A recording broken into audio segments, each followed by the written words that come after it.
Better hold your breath, I'll slap you out your Ray-Bans. Toe-to-toe, we'll do-si-do and dip until you faceplant. If you want statistics, I can spit 'em up like Rain Man. Now your argument has 0 arms and legs like Rayman. Now we're touring 2019 like it was Graceland. I dropped 50 pounds, I started dressing like a stagehand. Quarantine was born and I restored my former waistband. Now I make the trailers for our future in the wasteland. Back on my bullshit, back at my heaviest, here to grab the artifact and jam it in the edifice, force it in the orifice, absorb the sordid medicine. All the good cops are either dead or quickly jettisoned. No, I'm not a nihilist, and no, I'm not a pessimist. I'm just your average realist with a fetish for the precipice. Bend you over this abyss, I want to make you sweat a bit. I'll drop you once it registers, and know that you'll remember it. Daughters of the Revolution soon may lose their membership. Maybe through a dissolution, maybe through dismemberment. I won't be the one to choose or execute the severance, but I stand in solidarity with every tool that severs it. Every crimson pool we made of every fascist fool who watched us sacrifice our schools to fund the final crowning jewel affixed in Lockheed Martin's diadem. What's another 20 dead? Our leaders never cried for them. They're laughing in the garden, drunk and pissing on the hyacinths. The royal jubilee to praise this fascist Biden monarchy is imminent, and it would not be possible without the constant slaughtering of innocents, overseas and here at home and anywhere we find a shred of innocence. We won't stand for peace, not in the global or the inner sense. We won't let a single nation live outside our prison fence. We'll provide the bullets that defaced an honest journalist and turn around to praise ourselves for fearlessly upholding the free press and their important service. But I'll make a bet that Anthony starts blinking awfully nervous when you ask him why Assange is being jailed without a purpose. For what may be the greatest, most courageous act of journalism carried out in earnest. All to be rewarded with a slow-mo execution stretching out across a decade till they commute his sentence half an hour after he goes in the furnace. Sometimes I think the world is only turning out of spite. It's like we died a long time ago, and we're so used to being burned that when we saw the light, we all assumed that it was here to burn us. And so we fled into the shelter of a flooded circus, led to higher ground by all the clowns who own the only raft that floats above the sewage. And yes, there's plenty room, but they insist we don't deserve it. They insist the system works, they know it isn't perfect. But say we can't let great become the enemy of good, or all these rolling waves of shit we call democracy and bled out every dime for won't be worth it. But I submit this joke of an American experiment has not been worth a fraction of a damn since we birthed it. I submit that all our contributions to the planet, when subtracting our destruction and the millions we've left dead and labeled damages, would leave us with a failing grade of worthless. My apologies to any blue checks who might be listening. I'm sure that made you clutch your pearls and $1,000 purses. Did I interrupt your fantasy of healthcare exclusivity replete with fleets of Tesla hearses? Or your daily round of golf claps to pacify our broken nurses? I know my spoken word is like the scalpel of a surgeon who was working on behalf of the insurgents, but I'm just here to open up your eyes so you can see the true reality and not your censored, tailored version.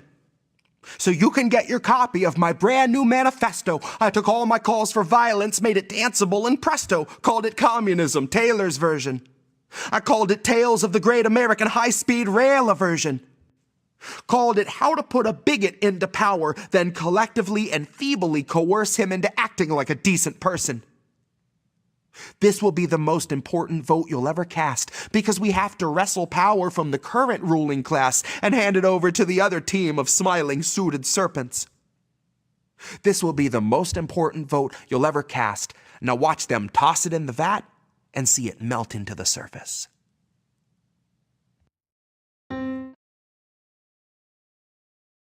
Just an off-the-cuff chat between you and me, us. We want to talk right down to earth in a language that everybody here can easily understand. Who are these people? It's us. We're these people. I love that intro. I love that intro so much. I'm here with a different co-host this time, Oz LaFave. Hey guys, thanks so much for having me on. Friend of the show, DJ Joe Nice. How are you, friend? What's good? And you hear Nick say this all the time. The United States is the most propagandized country in the world. We are so fucked, you guys. Again, I'm sorry for being cynical, but seriously, No. we're fucked. We are Right. fucked. We are well and truly fucking fucked. Just appreciate all the work that you do and the platforms that you all are providing. Hey, you. Doing good. How are you guys doing? And as independent media, we have a responsibility to be, we don't hide our bias, obviously, but we must stay true to the facts. What's up, Pam? Cheers and salutations. Smoke them if you got them. But I am here with a man that I've been waiting to talk to for the last couple of years, Nico House. As an educator, what I would suggest is that, first of all, podcasts like these are made. So you need to be an example for the people and for the future, knowing that your words can actually change the future. What do you feel? What would Kwame Ture feel we would have to do? Well, politics is every day of every minute. You have to be aware of what's going on. Not voting on one day, so the vote has never meant anything. So I'm not a Democrat. See, I would call that guy the Black Obama. No. The issues that we talk about, listen to us. As always, kids, labels are bad. Stay independent. Good night, fam. INN News. It is Wednesday, my dudes. We did it! We did it! What's up, everybody? It's another episode of INN News.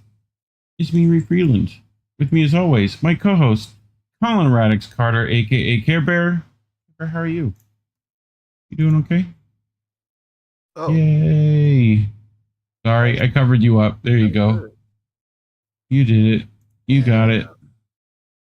You have the superpowers, not me. I don't have them. Because I have a Mac. I think it's Discord. I guess that's a Mac. I think it's Discord does it. Maybe. So there we go. Still don't figure out how I have that superpower, but I'm glad I have it. Yeah, I think it's because I'm in Discord. Like, technically I'm recording your Discord, but like even me doesn't do it on my Discord. It's weird. I think it's because like I'm small usually. I don't know. Or it just doesn't show it for myself. Anyway. Yeah. So I wouldn't call it happy 9/11, but it's not. But we do want to. It is 9/11 today, as of 9/11 was bad. Yes, it was. Yeah. So we do want to acknowledge at the time of this recording, it is 9/11. 2020. 11. So we do want to acknowledge that day and what happened, and for anyone who was directly or indirectly affected by that tragedy that day, we do want to acknowledge and share in maybe the loss of family or friends. I've got Palestinian flag. Palestinian flag. Looky. Oh, that's right. Oh, yeah. That's what I was doing. Okay. I did it. Okay. It's pretty. All right. But you just kind of went into that while I was talking about something. Yeah, it's the red. The red came up. You just remind me of like one of my kids. I'm talking like, oh look, squirrel. This. I'm like, yeah. Right, exactly. Yeah, I have that. I also, no, it's okay. So, just share our sympathies to anyone who, it could be a tough day for people in our audience. So we do want to acknowledge that. Yep. Also, last night a thing happened. We're not going to acknowledge that directly, but around it in different issues that we're probably going to talk about tonight. Yep. But just in case anyone asks, I did not watch the debate last night. I don't think you did either. Other than maybe like clips you might have that we're forced to see on Twitter. Yeah. But shout out to Indy's twin daughter Ava, who said to him, I believe it was on Monday night, like, if you're not voting for either of the candidates, why are you watching? Why are you watching? Yeah. So Yeah. Agreed. So she's absolutely right. So not voting for either one. So exactly. So why bother wasting our time? So, Yeah. but we are going to take some time to talk about. Good segue. To talk about these stories tonight. So Reef, if you can pull up our beautiful thumbnail. Yes, sir. And Jesus, I hate. And now for something completely different. Hate doing this every week. Always with Israel / although this time this is connected to the West Bank, but still. Yeah. This was a big story that happened over the weekend that we do want to talk about because there are some updates that we wanted to kind of share. But we have a Turkish-American activist who was martyred in the West Bank, I believe, over the weekend. So we are going to talk about that, unfortunately. And then later on tonight, we are going to talk about Kamala. So I found this article kind of fascinating in terms of how we interpret art and marketing in media.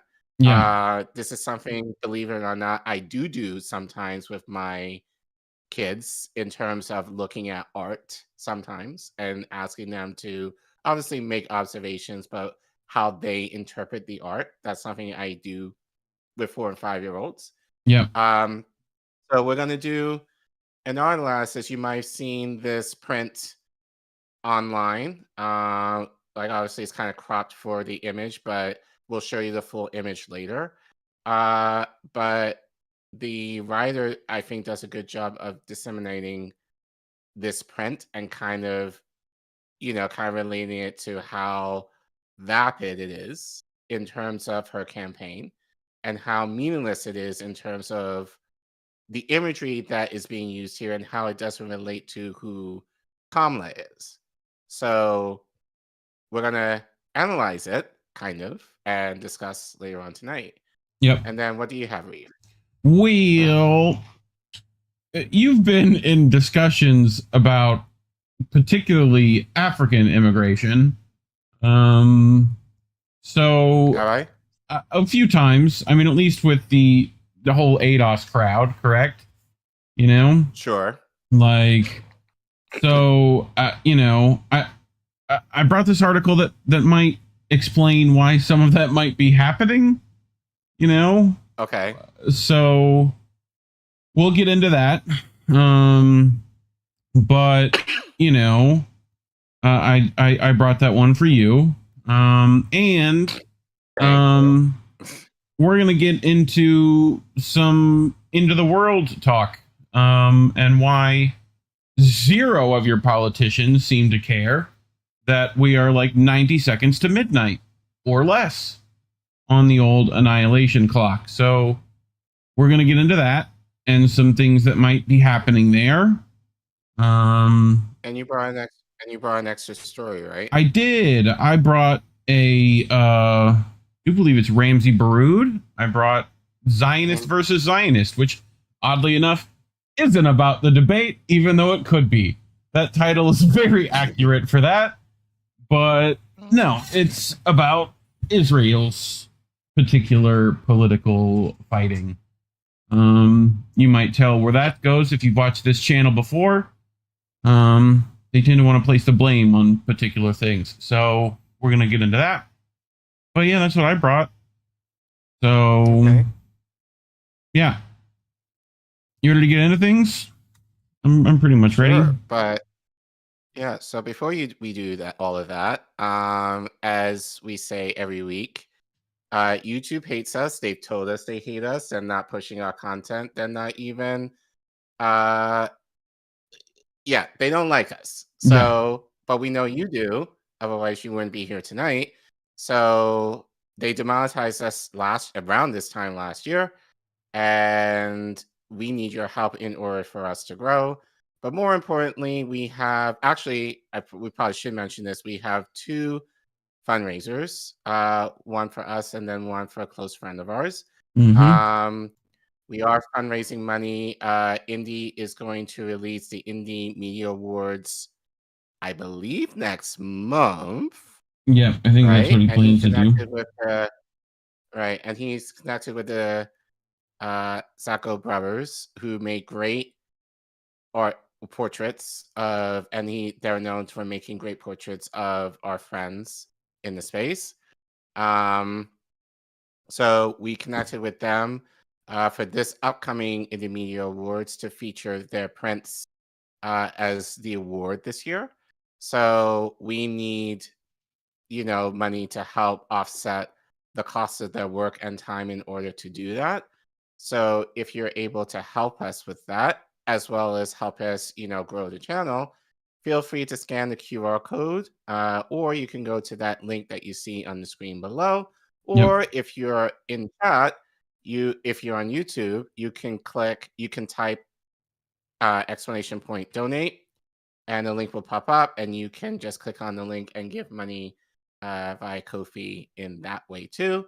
If you're on Rumble, or if you want to use CashApp, I forgot the other one at the top of my head right now. All other links of where you can donate are always in the description under our videos. Yeah. And as always, we want to thank our past and current supporters for whatever bit of donations that you've given. We appreciate, and as we always say, please, take care of yourselves, take care of your families, take care of your friends, take care of your communities first. But if you have in your heart to give a little extra, or if you have some extra funds and you would like to donate to us, we will always appreciate your time and your money. But more importantly, we appreciate you subbing, liking our content, sharing our content, talking about our content online. That's the way we help the algorithm, although I'm not even sure even that's working for us.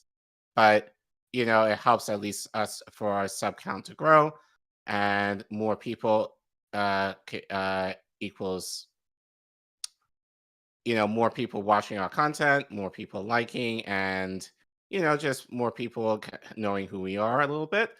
So that's the first thing. And then the second thing, our close friend in the space, Shonda, from Beauty and the Boomer, has been diagnosed with lung cancer. So she is raising funds in order for chemo, and just as well as general care.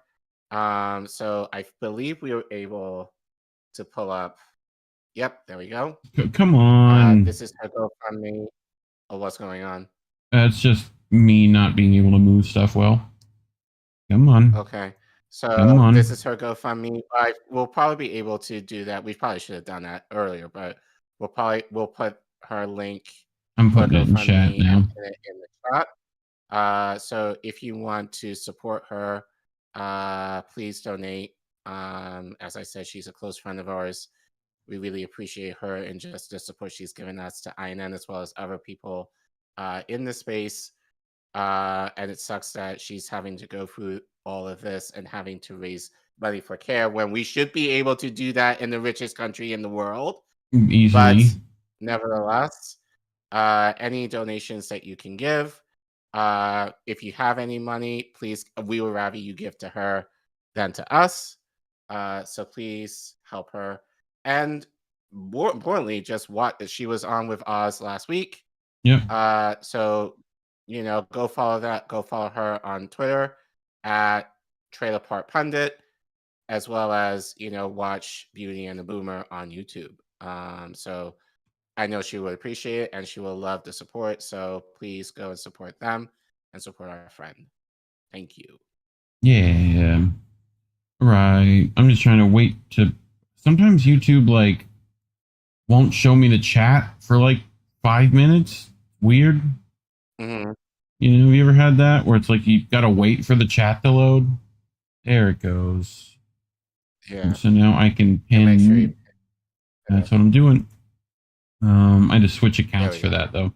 There you go. All right. So yeah, that's pinned in the chat. You can go help out Shanda over at the GoFundMe if you want to. But yeah. Well, you ready for the first one? No, but yes. Yeah. So So once again, we have another tragedy in Israel, more specifically the West Bank this time, regarding this young woman. Her name is, and I'm going to butcher her name. If I get it wrong, I apologize, but Aysenur Eygi, I guess that's how you say it. But she was martyred over the weekend protesting in the West Bank over the illegal settlements that are happening over there. So we felt, obviously, I know other people in the space have talked about it, but we have some updates to the story that we wanted to share. So I'm going to pull up this article from MintPress News, thanks to Greg Stoker, who we haven't done many articles from him. Yeah, I have. I've done a few. You have, but yeah. So he wrote this article regarding her death. So he writes, Aysenur Eygi, American Lives Matter, but not all of them. So Eygi? I wonder how that is pronounced. Eygi, yeah. I guess Eygi. I guess it's a Turkish name, but Turkish. I guess that's how you would Turkey. say it. Yeah. Not happy with the leader of Turkey, by the way, right now. But anyway. Yeah. So Greg writes, on February 3rd, 2024, President Biden declared, if you harm an American, we will respond. His remarks followed the death of 3 U.S. service members stationed at an airbase in Jordan, reportedly caused by a suicide drone attack launched by an Iraqi militia. However, the statement brings into sharp relief the unequal value placed on American lives in different contexts. Yep. The killing of 26-year-old activist Aysenur Eygi by Israeli military forces last Friday underscores this double standard. While the U.S. State Department has publicly mourned the death of Israeli-American citizen Hersh Gobor Poland and promised swift retribution against Hamas, it has remained largely silent on Eygi's death. Aside from a single vague comment by Secretary of State Anthony Blinken, the U.S. government has failed to meaningfully address the killing, prioritizing its strategic interests in West Asia over the loss of any particular American life. The U.S. government is unlikely to respond meaningfully to Eygi's death, as its focus remains on maintaining its imperialistic sphere of influence in West Asia, rather than prioritizing the safety of individual Americans. I mean, this is among mainstream many Israel, like Rachel Corrie comes to mind. Quite a few have lost their lives in this regard. Right. So, unfortunately, and this is the third those U.S. aid workers, American death related to Israel Gaza this year since October. So, well, this year alone. Yeah. So, Jesus. But mainstream media has already attempted to highlight Eygi's Turkish ethnicity, subtly framing her as an other to deflect attention from the fact that she was a victim of her own country's foreign policy complicity. As with similar incidents, Israel will likely investigate itself, ultimately absolving its military of systemic wrongdoing, or at most, attributing the blame to a single soldier, ignoring the broad policy of targeting citizens. So, if we take screen. Yeah. So I actually saw this, I believe it was on Monday, which I think sums this up very well. So at Village Crazy Lady tweeted, notice how all these Zionist shills are taking extra steps to call Aysenur Eygi a Turkish-American, quote unquote. The not so subtle implication being that she's not a real American. Never mind that she actually lived in America, went to school in America. All her family is in America. She was born here. Yeah, she was went to school here and everything. Washington. She just graduated University of Washington in the spring. Yeah. So she lived here. She is American. It's just she's of Turkish descent.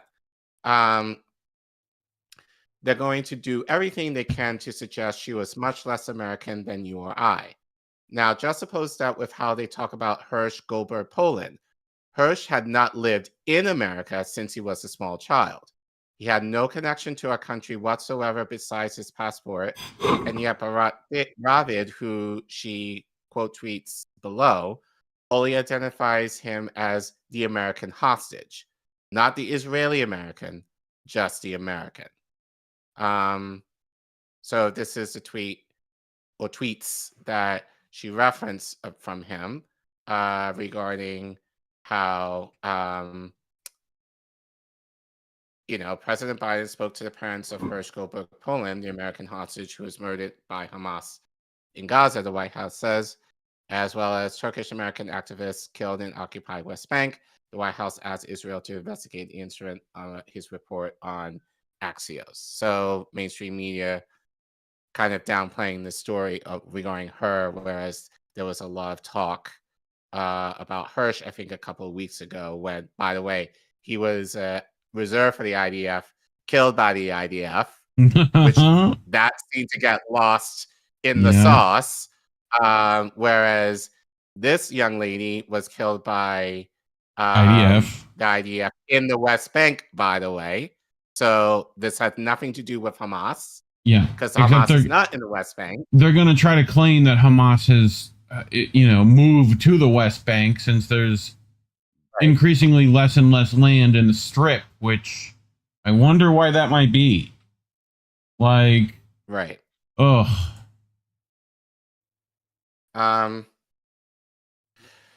Eygi is the third American to be killed in the West Bank since military operations escalated earlier this year. The other two victims, both 17-year-old Palestinian Americans, were Tawfiq Abdel-Jabbar, sorry for the pronunciation of their names, a Louisiana native shot in January by an Israeli officer and a settler, and Mohammed Kadour, a Floridian who was fatally shot in the head by an Israeli gunman weeks later. Both of those pictures are to the left.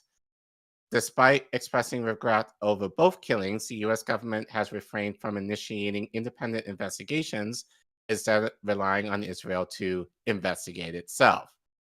The president of the Foundation for Middle East Peace, Lara Friedman, told The Intercept on Friday that such lackluster responses have become a de facto policy in reaction to these recurring killings. The policy of the U.S. government, both the executive and legislative branches, has effectively been that not all Americans are equal when it comes to dying in a conflict between Israelis and Palestinians. Israeli Americans are worth fighting for accountability, and Palestinian Americans and Americans who stand with them are not. It almost feels farcical to have them say that out loud because the record is so clear. Mm-hmm. I agree. The events since October 7th have shown that much of the mainstream media aligns itself with Western government policies, offering apologies for Israel, downright downplaying atrocities, and obscuring the reality on the ground. This media complicity mirrors the same hypocrisy and double standards that define Washington's approach. So actually, we'll play this in a second. So this was, I think this is hashtag Saga. Patel. So, yeah. So Patel. So obviously, he was asked about this in the press conference, and basically, he dodged, dipped, dived, dodged, whatever, in order to, downplay Aysenur's martyrdom. Yeah. So you can play that and just see the ridiculousness that he tried to do. Thank you, Vedant. Yeah. Do you actually condemn the actual act of killing an American citizen protesting, the aggression of, let's say, the Israeli occupation army? Sorry. Do you condemn the act of the killing itself? Do you condemn that act? Let's just be very clear. Of course, we would condemn the death. Whenever you hear one of these people say, I want to be very clear, they are meant to be vague, manipulative, and completely obfuscate you, and to be completely obtuse on purpose. So let's see that unclearness. The aggression of, let's say, the Israeli occupation army. Sorry. Condemn the act of the killing itself. Do you condemn that act? Let's just be very clear. Of course, we would condemn the death. The death of any American citizen is heartbreaking. But let's be just very precise and clear that What's with all the ums, not dude? Speculate on what transpired on okay. Friday, as those facts and those processes are still being determined and adjudicated, and we're going to let that process play out. Who? By who? It is troubling. It is tragic, and it's certainly there is a Jesus Christ, bro. here Get it together. to share as much information as possible, so that Miss Eygi's family has the most appropriate accounting of what exactly transpired and what happened here. But Saeed, there is a process, and I'm just not going to get ahead of that. And I will. When will you speak on behalf of our? Should we come back in like a week and see if you condemn a fucking dead American? Like, Jesus Christ. Well, here's the thing. Like, I thought about this today. If the American had the right amount of melanin, yeah. Now you could call me racist all you want. Well, but like Rachel Corrie, if the American had the right amount of melanin, this would be a bigger issue. Rachel Corrie wasn't. I wish I was with you on that, but like, right. I mean, I would say you can make the argument that they wouldn't care either way, but yeah. I think if they were melanin deficient, especially because she was martyred 20 years ago or around that time. So, obviously like this idea from wasn't really as big then. Well, like the US aid workers was a lot bigger than this one. So right, which were our peeps in the region. Right, WTC or the WCK, which got some Jose Andres' organization. Right. But so that kind of died down within like a week or two. Yeah. So, but even then, like people were talking about it, and at least the Zionists were kind of acknowledging, like, oh, this was a mistake, and we're sorry, whatever, But so yeah, you're right. You can make the argument either way that they wouldn't care, but I still feel it would have gotten a little bit more attention. Yeah, I mean, if the person was slightly melanin deficient. If we're asking the U.S. to condemn anything Israel has done, I mean, they just pretty much have the standard reply. We are the United States government. We don't do that sort of thing. Like, shout out R.I.P. Yeah, James Earl Jones. Yeah. But, So, anyway, so let's add a little bit more and give a little bit more specifics. So shout out to Dave DeCamp from antiwar.com. Yes, sir. Who gives a little bit more information regarding what happened. So he writes, Israel claims its forces unintentionally shot American activists in the head. The family of Aysenur Eygi said it was deeply offended by the suggestion that her killing by a trained sniper was in any way unintentional. Right. So Dave writes, yeah, I accidentally pulled this trigger while the crosshair is. Yeah. The Israeli military on Tuesday said it was highly unlikely one of its soldiers shot and killed an American activist in the Israeli-occupied West Bank, but claimed it was indirect and unintentional despite it being a headshot, a claim backed by President Biden. Yeah. Aysenur Eygi, 26, was killed on September 6 while protesting illegal Israeli settlements in the West Bank village of Belta. Her family responded to the Israeli military statement, calling it wholly inadequate. So actually, this is their statement here, which I will read. The Israeli military's preliminary inquiry into Aysenur's killing is wholly inadequate. We are deeply offended by the suggestion that her killing by a trained sniper was in any way unintentional. The disregard shown for human life in the inquiry is appalling. Aysenur, an activist and volunteer, was peacefully standing for justice as an international observer and witness to Palestinian suffering. She was taking shelter in an olive grove when she was shot in the head and killed by a bullet from an Israeli officer. This cannot be misconstrued as anything except a deliberate, targeted, and precise attack by the military against an unarmed civilian.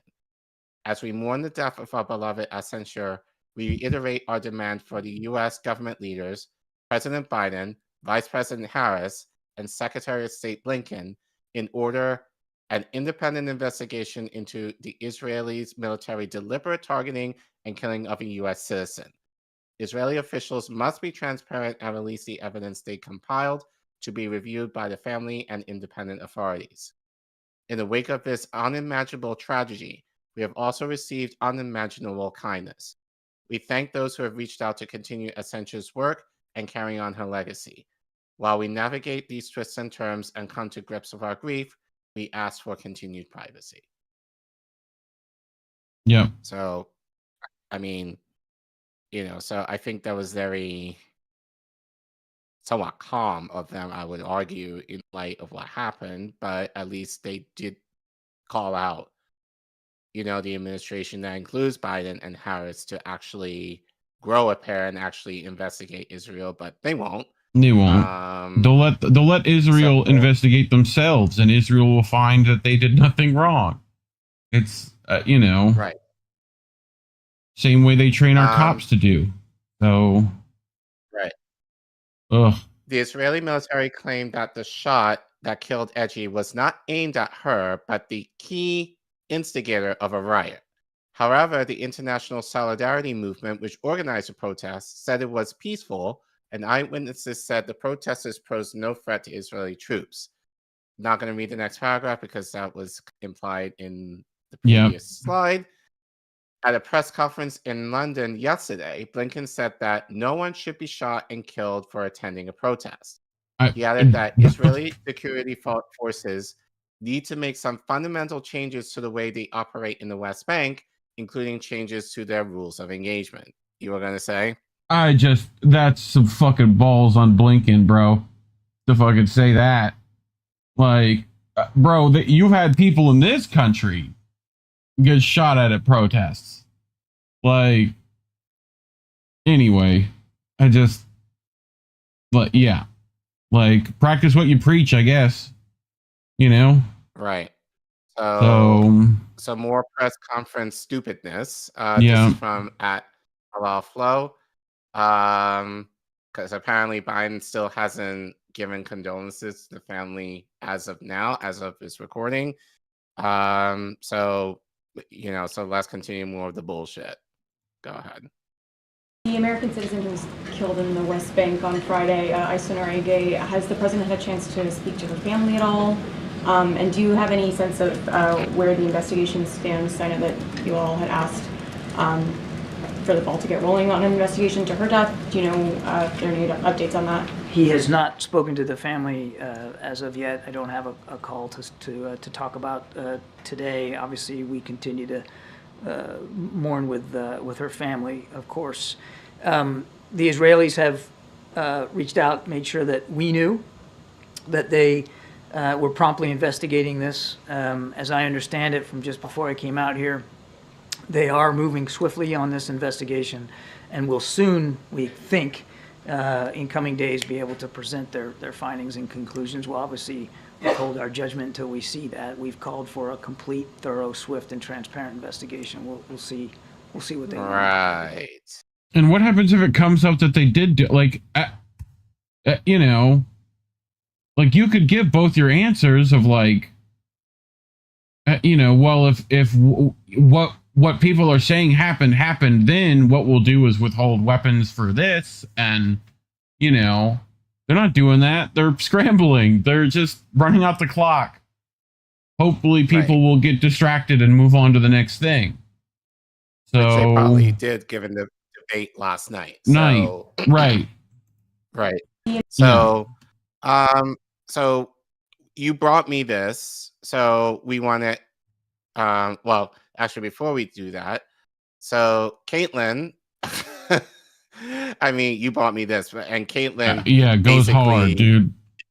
Hard. So in response, like a quote tweet from this actual article, Caitlin said, "I mean, it was either that like shot unintentionally shot, or claim that she had a Hamas base in her skull. So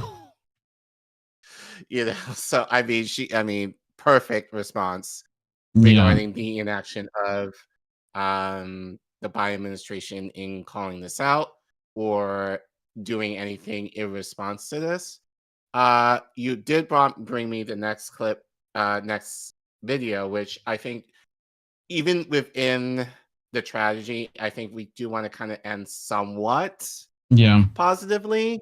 So if you can zoom in, because I can't see who tweeted this. So this was at Narrative Hole. They tweeted, "This is how Palestinians honored a U.S. citizen."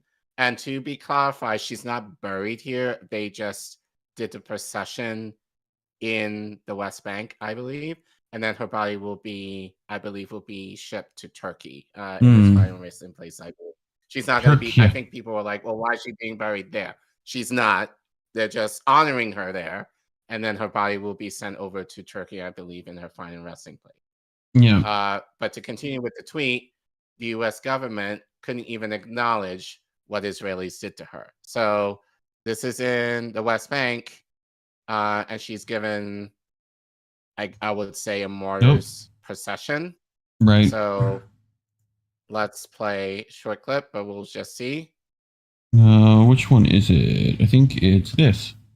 There we go. It's in that, yeah.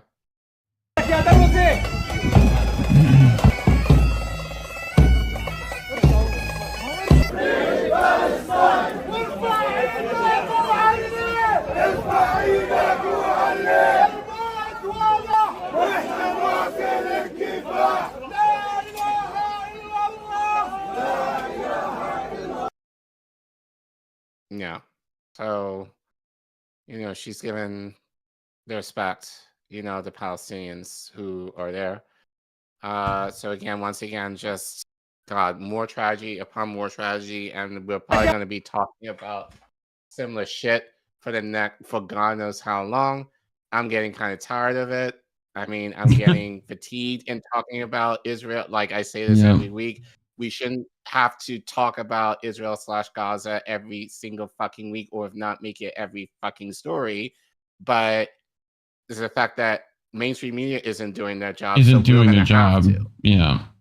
So, but I think especially given this time, this is an American for all intents and purposes. Yeah, she was of Turkish descent, but she was an American nonetheless. She lived here. She went to school here. She just graduated, I believe, grad school here. And she went to it, and people were like, well, why is she protesting there? Because she can. Like, she can. So, and what people were saying online was like, oh, she threw rocks. First of all, that's not proven. And even if you throw a fucking rock, that doesn't give you excuse to shoot someone in the head. Right. Like, so, fuck me over with that kind of bullshit thinking. But, it's, I don't know. And to think, we'll probably mention this in the next segment that I'm going to do, but it's the idea like, last night, Kamala, well, both her and Trump, when it came to Israel, which is what I saw. Yeah, like it was, I love Israel. No, you don't. I love Israel. No, you did. Basically, I love it. Basically, and I'm like, these are the choices that we have in terms of Israel. Like, and these are all the people who are like, oh no, we can't vote for Biden because his stance on Gaza, and people like virtual signaling, oh, I wrote in Gaza, like in the primaries. But now you're all in for Harris, who basically told you, and I'm tired of people like saying, oh, we have a chance of actually getting a ceasefire, from Kamala. Nothing will fundamentally change. She said so. Right. And you don't believe her, but yet you're going with the faith/hope/joy, whatever she's promoting. Mm-hmm. Like, because you believe that Trump is going to be much worse. And yeah, he's going to be much worse. But what standards does that say when we're up and Biden already kind of giving him a head start? So, so as I said, we'll get more. I'll probably go off a little bit more in the next segment what I do. But, you know, like I said, we want to give this young woman her respect. And as we've been doing quite a bit in terms of short life, but the legacy that she left in terms of actually defending the Palestinians and wanting liberation for them. So we just wanted to acknowledge her in terms of her life and what she did. And, you know, just wanted to share with you all, like, especially with these updates, how it's just very sad that an American has passed away, not passed away, killed by Israeli forces in the West Bank, and our response is meh. So, just really sickening. It really is. I mean, this is what democracy looks like, clearly, you know. But yeah, I don't know. Anyway, but reporting on stories like these is why we're demonetized, and YouTube hates our guts that they do not push our content. So if you want to help us out with that, you can scan the QR code that you see on your screen, or go to the link that you see at the bottom of your screen, or click or type in exclamation point donate in the chat on YouTube to see the link, and you can donate to us directly. So we definitely appreciate your donations in trying to grow, and also to fund the causes that we're trying to fund. You can also, well, I got it. What happened there? I moved it, and then you moved it. But please feel free. Don't forget to like and subscribe to the channel. Please share our content in order to fight suppression, and make sure to leave a comment and let us know what you think in terms of Aysenur's martyrdom, or anything regarding to Israel, Gaza, and the West Bank. Let us know in the comments if you're watching the clip, or in the chat, of what you're thinking, and help us get to free K. You know, we've actually been growing somewhat quickly now, but we definitely want to continue in order for our content to possibly make a dent in the YouTube algorithm. Possibly, but not counting on it, but whatever. And thanks for watching. Yay. So, kind of a slow night. Yeah, people are trickling in and out.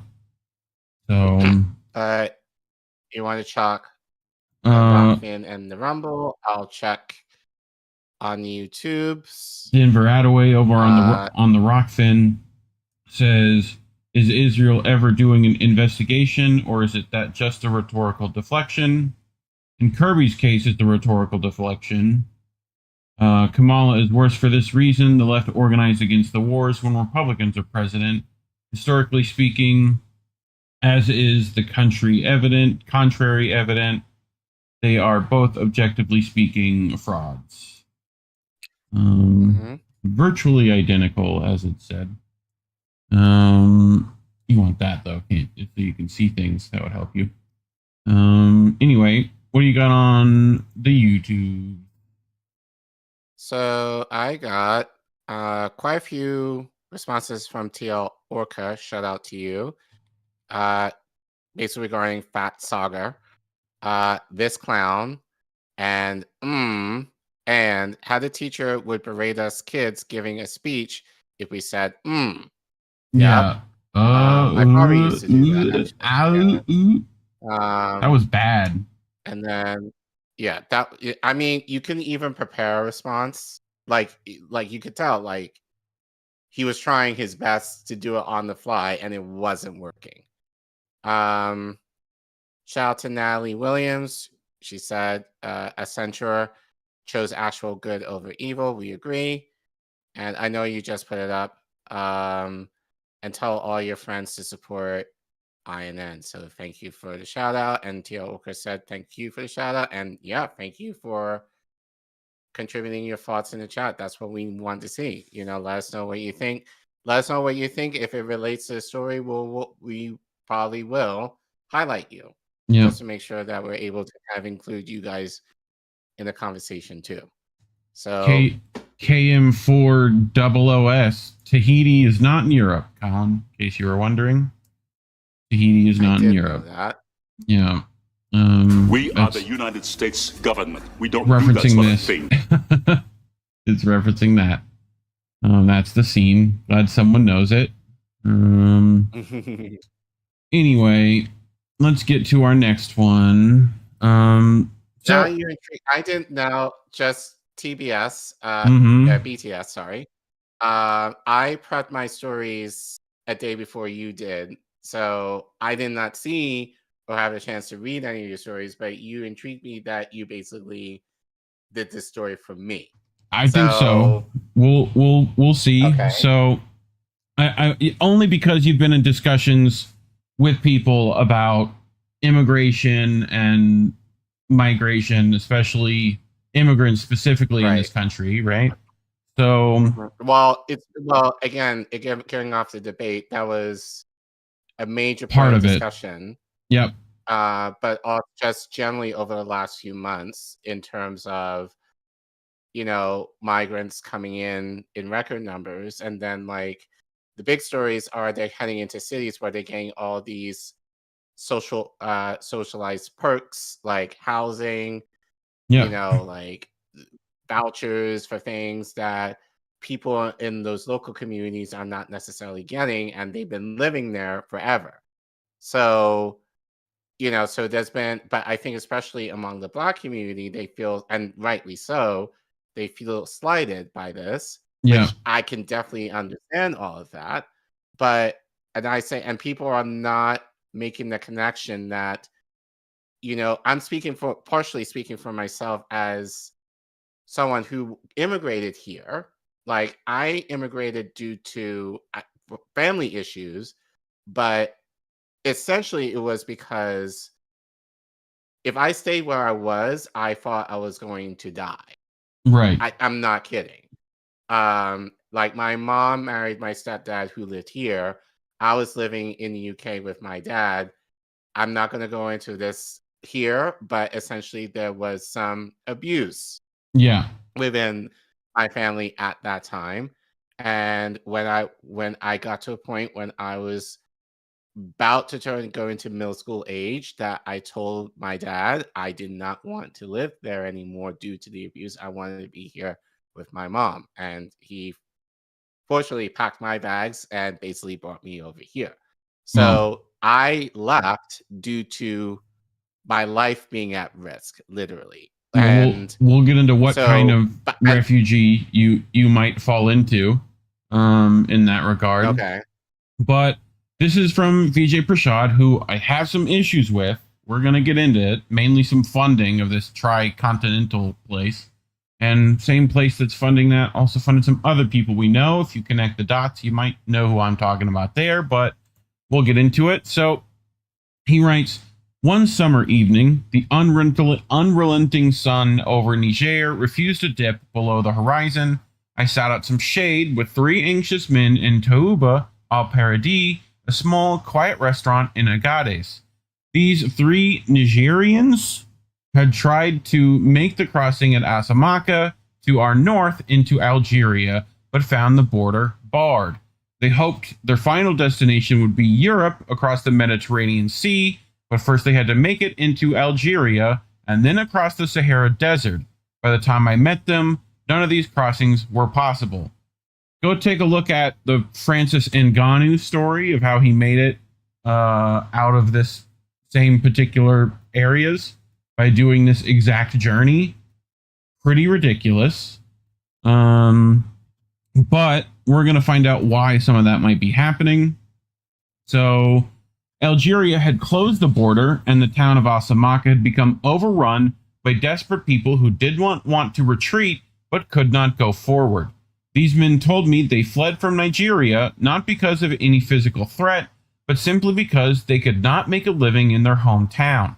High inflation and unemployment made the situation in Nigeria impossible. How could we remain at home, they said, when we became a burden on our families even after we had finished school? 3 educated Nigerian men, desperate to earn a living, unable to make one at home, decided against their own wishes to make a potentially fatal journey in search of a way to live with dignity. Now, I want people to keep in mind... And I think... Go ahead. Right. Go ahead. And I'll finish. Well, no, go ahead. I was saying that, like, I want people to keep in mind, like, why is this happening? I want people to have that thought in their head. Right? What is the underlying causes of all this? Right. And that's what people, especially given what I'm seeing online, it's just like the migrants are coming to taking our jobs. Have you thought about why that's the case? Right. Like, why is their country so bad? And it's not, and they're going to be because they're corrupt. Sure. But you have to think about this in terms of how interconnected countries are, especially given the US and given, like, again, our policies that are affecting these countries in the global south in particular that have made it impossible to kind of make a living in these countries to the point. And as I said, you know, the fact that, and, you know, for me, actually living in Uganda for a bit and working with the family group that I was working with at the time, and still, like, they were always talking about, and these were, at the time, they were teenagers and young adults. They were talking about the idea of, like, coming to America or going to Europe or going to Dubai to work. Yeah. Because there was nothing sustainable that they were able to do in their home country. So, you know, so it takes, and I can say this for me personally, like, if I had the choice to be in the UK, I would stay there, you know, but because of my personal situation, like, I left out of, I would say, argue necessity and fear. Well, fear of my life, literally, because so it takes a lot for people to be willing to move themselves into another country, especially if you do not speak the language. And unfortunately, like, America is known as the land of opportunity still. Right. So when people think of moving and immigrating, they think of coming to America or if not Europe. So there's still that feeling of, I almost kind of argue some of a myth, but there's still that sentiment. Well, and I think the West is better as far as you can make a living. It's also, like, from the other side of things, that ADOS community that has become, you know, intrinsic on these things, where I think they all kind of think this is the Eddie Murphy movie. You know, immigrants have it so, you know, they aren't oppressed other places, and they don't have, you know, they're Eddie Murphy in his perfectly coiffed hair coming to America, you know, with their riches, and then exploiting your jobs that you could need from, you know, McDougal's. Like, right. You know, and that's not how this works. And the issue that I've been having, it's like, and I even experienced this as a child, and I've mentioned this on stream before, like, within the Black American community, it's the idea of, like, why are you here? Almost. Yeah. It's like, you know, it's like, you think you're better than us. And it's like, no, it's just like the idea of, like, look, I'm just here due to a personal situation, and I'm just trying to make it in the same way that you are. Right. So why are you coming at me for trying to make something of myself? But it's the idea of, like, oh no, you're trying, and there's a lot more into it, but it's essentially like people are mad at me versus being mad at the system. In my case, my issue was personal, so I definitely admit that. But for other people, that may not be the case. It's economics. Yeah, and which we'll get to. Not that the economics are kind of out their control, but more in control of what we're doing or what the West is doing in those countries And that prevent seeing other countries more welcoming of that, and reap the benefits of. But I think there's an that America first mindset has infected a lot of culture, right? Of like, it's very selfish and misunderstood. Like the idea of, yes, let's protect us first and make sure that we're good is not in practice how this operates, right? Like, I would love if we stopped warring every country to focus on our own needs here, but that's not what a lot of others are talking about, because clearly they're more than willing to let us, you know, go to like the rest of the world and try to police it and force those refugees. And, you know, we want their resources. So it's not just America first. Our foreign policy affects us here domestically. Like, it just does. Right. Yeah, like, I don't know if you know that there's international trade routes and deals and that affect your day-to-day life. Like, you know, and to me personally, as a humanist, first and foremost, I kind of don't care where people come from. Like, right. To me, you know, and I get in the arguments about people and borders and stuff like that, and about resources, and I'm like, yeah, in the society I would like, that wouldn't matter, you know? So, but to continue, VJ says, I have the same conversation with migrants on several continents. If the total global migrant population, which was estimated to be 281 million in 2020, could be counted as one country, it would be the fourth largest country by population after China, India, and the US. Each migrant has a unique story, of course, but some trends are similar. Today, most migrants do not fit the old treaty categories for refugees. Asylum seekers escaping persecution on the base of race, religion, nationality, membership of a particular social group, or political opinion. This definition comes from the 1951 Convention and Protocol related to the status of refugees. Okay? So, drafted in the early Cold War era, tensions were high at the time, as Western countries made up the majority of the UN. From January to August 1950, the USSR boycotted various bodies of the organization because the UN would not give the People's Republic of China a seat on the Security Council. As such, the convention was based on a Western conception of refugees as people who were fleeing unfreedom, believed to be the USSR, for freedom assumed to be the West. There was no provision for the movement of people forced into dire economic straits due to the neo-colonial structure of the world economy. Funny how that works. Despite many attempts to redefine the term refugee, it remains in international law as a term related to persecution and not to starvation. The three men in Agades, for instance, did not face persecution in line with the 1951 convention, but they suffered greatly in a country racked by a long-term economic crisis. This crisis emanated from the following elements: an initial chunk of debt inherited from British rulers, further debt from the Paris Club of creditor countries used to build infrastructure neglected during Nigeria's colonial past, such as the Niger Dam project, more debt compounded by internal borrowing to modernize the economy, the theft of royalties from Nigeria's considerable oil sales. Nigeria has the 10th largest oil reserves in the world, but a poverty rate of around 40%. Why might that be the case, you think? Like, I mean, because we've talked about this before, because the West has a monopoly on the oil. Like, essentially, they bribe, I forgot his name off the top of my head, but like, they bribe African leaders.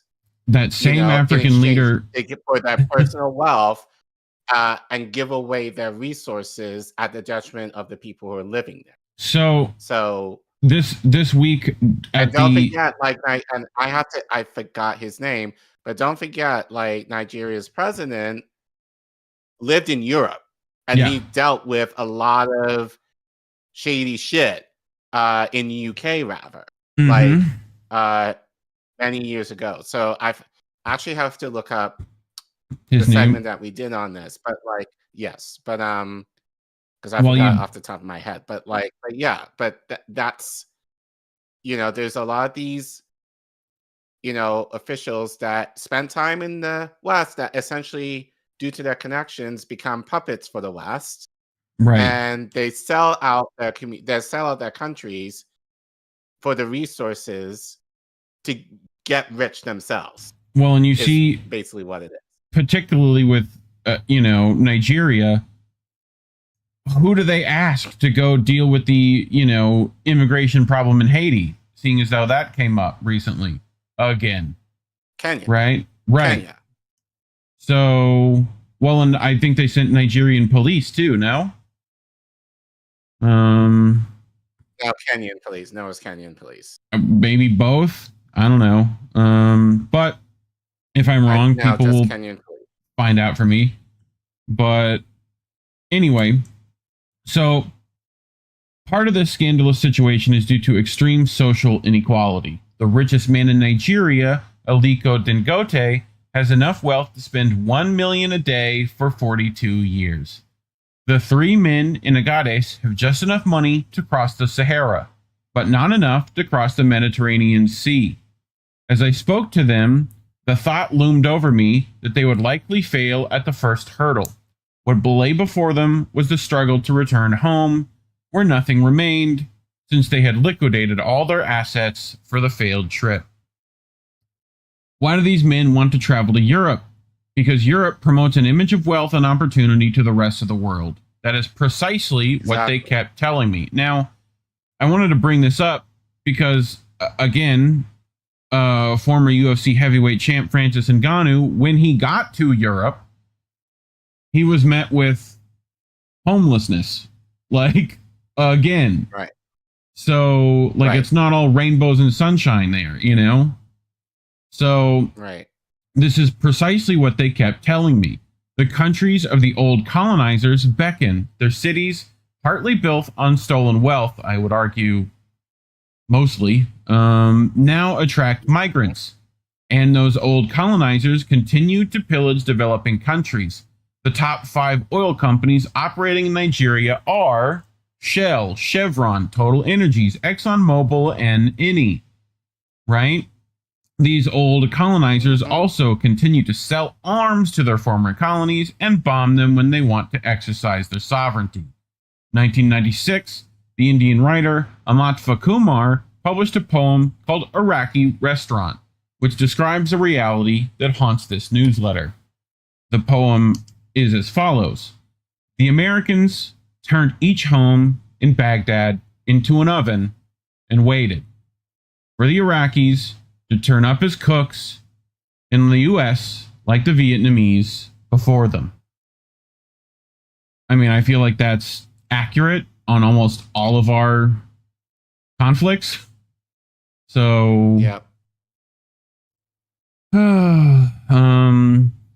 Lately, I have been thinking of the migrants who are also trying to scale the Melilla border fence between Morocco and Spain, or go through the Darien Gap in between Colombia and Panama. Those who are trapped in prisons, such as the Manus Island Detention Center in Papua New Guinea, which we've talked about, or the El Paso del Norte Processing Center. Most of them are IMF refugees, or regime change refugees, or climate refugees. These are terms unknown in the lexicon of the 1951 convention. A new convention would have to take their existence seriously. Of the total of 281 million recorded migrants, 26.4 million are registered refugees, and 4.1 million are registered asylum seekers. This means that many of the other 250.5 million migrants are either IMF, regime change, or climate change refugees. When the UN's World Migration Report notes that the number of displaced individuals due to conflict, violence, disaster, and other reasons has surged to the highest levels in modern-day records, it refers to these migrants and not strictly to those who are fleeing persecution. I want to explore the circumstance that create these formerly unrecognized refugees in greater detail. Number 1, IMF refugees. Almost every developing country was struck by the third world debt crisis, exemplified by Mexico's bankruptcy in 1982. The only antidote available was to accept IMF conditionalities for their structural adjustment programs. Developing countries had to cut subsidies for health and education and open their economies for export-oriented exploitation. Right? So, the net result was the degradation of livelihoods for the majority, which threw them into precarious occupations domestically and toward dangerous overseas migration. A 2018 report from the African Development Bank showed that due to the attack on global agriculture, peasants in West Africa have moved from rural areas to cities and low productive informal services. From there, they decide to leave for the lure of higher incomes in the West and in the Gulf. In 2020, for instance, the largest migrations were to 3 individual countries, the US, Germany, and Saudi Arabia. Where the treatment that migrants receive is often appalling, these are migration patterns of great desperation, not of hope. So, 2. Regime change refugees. Since the fall of the Soviet Union, the US has increased its military and economic force to overthrow governments that try to impose sovereignty over their territory. At present, a third of all countries, especially developing countries, face punitive US sanctions. Since these sanctions often cut off countries from using the international finance system, these policies create economic chaos and bring widespread distress. The 6.1 million Venezuelan migrants who left their country did so mainly due to the U.S. illegally imposed sanctions regime, which has starved the country's economy of vitality. It is telling that those with the most vigorously enforced regime change policies, such as the U.S. and EU, are least charitable to those fleeing their wars. Germany, for instance, has begun to deport Afghanis, while the U.S. expels Venezuelans who set up encampments in Juarez, Mexico, out of desperation. Number 3, climate change refugees. In 2015, at the UN Climate Change Conference in Paris, government leaders agreed to set up a task force on displacement. 3 years later, in 2018, the UN Global Compact agreed that those on the move because of climate degradation must be protected. However, the concept of climate refugees is not yet established. In 2021, a World Bank report calculated that by 2050, there will be at least 216 million climate refugees. As water levels increase, small islands will begin to disappear, making their population survivors of a catastrophe that is not of their making. The countries with the largest carbon footprints bear responsibility for those who will lose their territories to the ravages of the rising seas. Collin, if you've watched this show before, you might remember a particular Joseph Biden talking about Haiti and how he wishes it would just sink into the sea. Right? So, among many. Right. So, actually, pause for a second. So, just a quick update. We actually did 2 segments in relation to Nigeria. So, the first one is ECOWAS Con Man. That's what we titled it. So ECOWAS is the economic states of West Africa, economic states of West Africa, basically. And then the second one is ECOWAS, a tool for Western imperialism. That was another segment that we did. So we did talk about this in terms of the imperialism that does exist in Africa in general. And more specifically, it's Bola Tinubu is the president of Nigeria. So if you want to look it up, you can check it out in our playlist, both those segments, to kind of give you, but it kind of goes into the idea of how, as we have reported before, and our audience is very smart, that they're able to connect the dots that, that our imperialism is affecting governments in the global South, that as you're kind of going through right now, that is causing people to move. And I do feel like, and it's funny that you bring up climate change, because I think people generally think of immigration as far as economic reasons. I think that's the most common Yeah. reason I think people just Ecological think of, reasons but are not necessarily think of, oh shit, like global weather patterns are changing to the point where eventually, like if you live on an island or like hell, like let's bring it home, Florida. Yeah. I know. Because they're talking about within the next century, like part of Florida is going to be underwater or uninhabitable. That I'm prepping the submarine like hell, doors, that kind of brother. happened in a sense with New Orleans with Katrina, basically. So yes. So imagine something like that on more of a global scale in terms of other countries that are low lying that would be affected. Wildfires in California, all that stuff, all causes that. You're seeing that everywhere. Islands have been worried about that for a minute. So, but to continue, no migrant wants to leave their home and be treated as a second-class citizen. I'll reread that. No migrant wants to leave their home and be treated as a second-class citizen. Right. End of story. By countries that forced their migration in the first place. As the Zetkin Forum for Social Research report, import-deport European migrant regimes in times of crisis shows. Women typically do not want to travel long distances as the threat of gender-based violence poses a greater risk to them. Yes. They would prefer dignity wherever they choose to live, new development policies in poorer nations, and end to force regime changes that bring war and destruction, and more robust action on the climate catastrophe. These are the best approaches to tackle the enlarged refugee crisis. You have to focus on the underlying problems. You can't just put band-aids on it and try to emote your way through the problem. You have to look at what's actually causing the problems. I don't know why it's hard.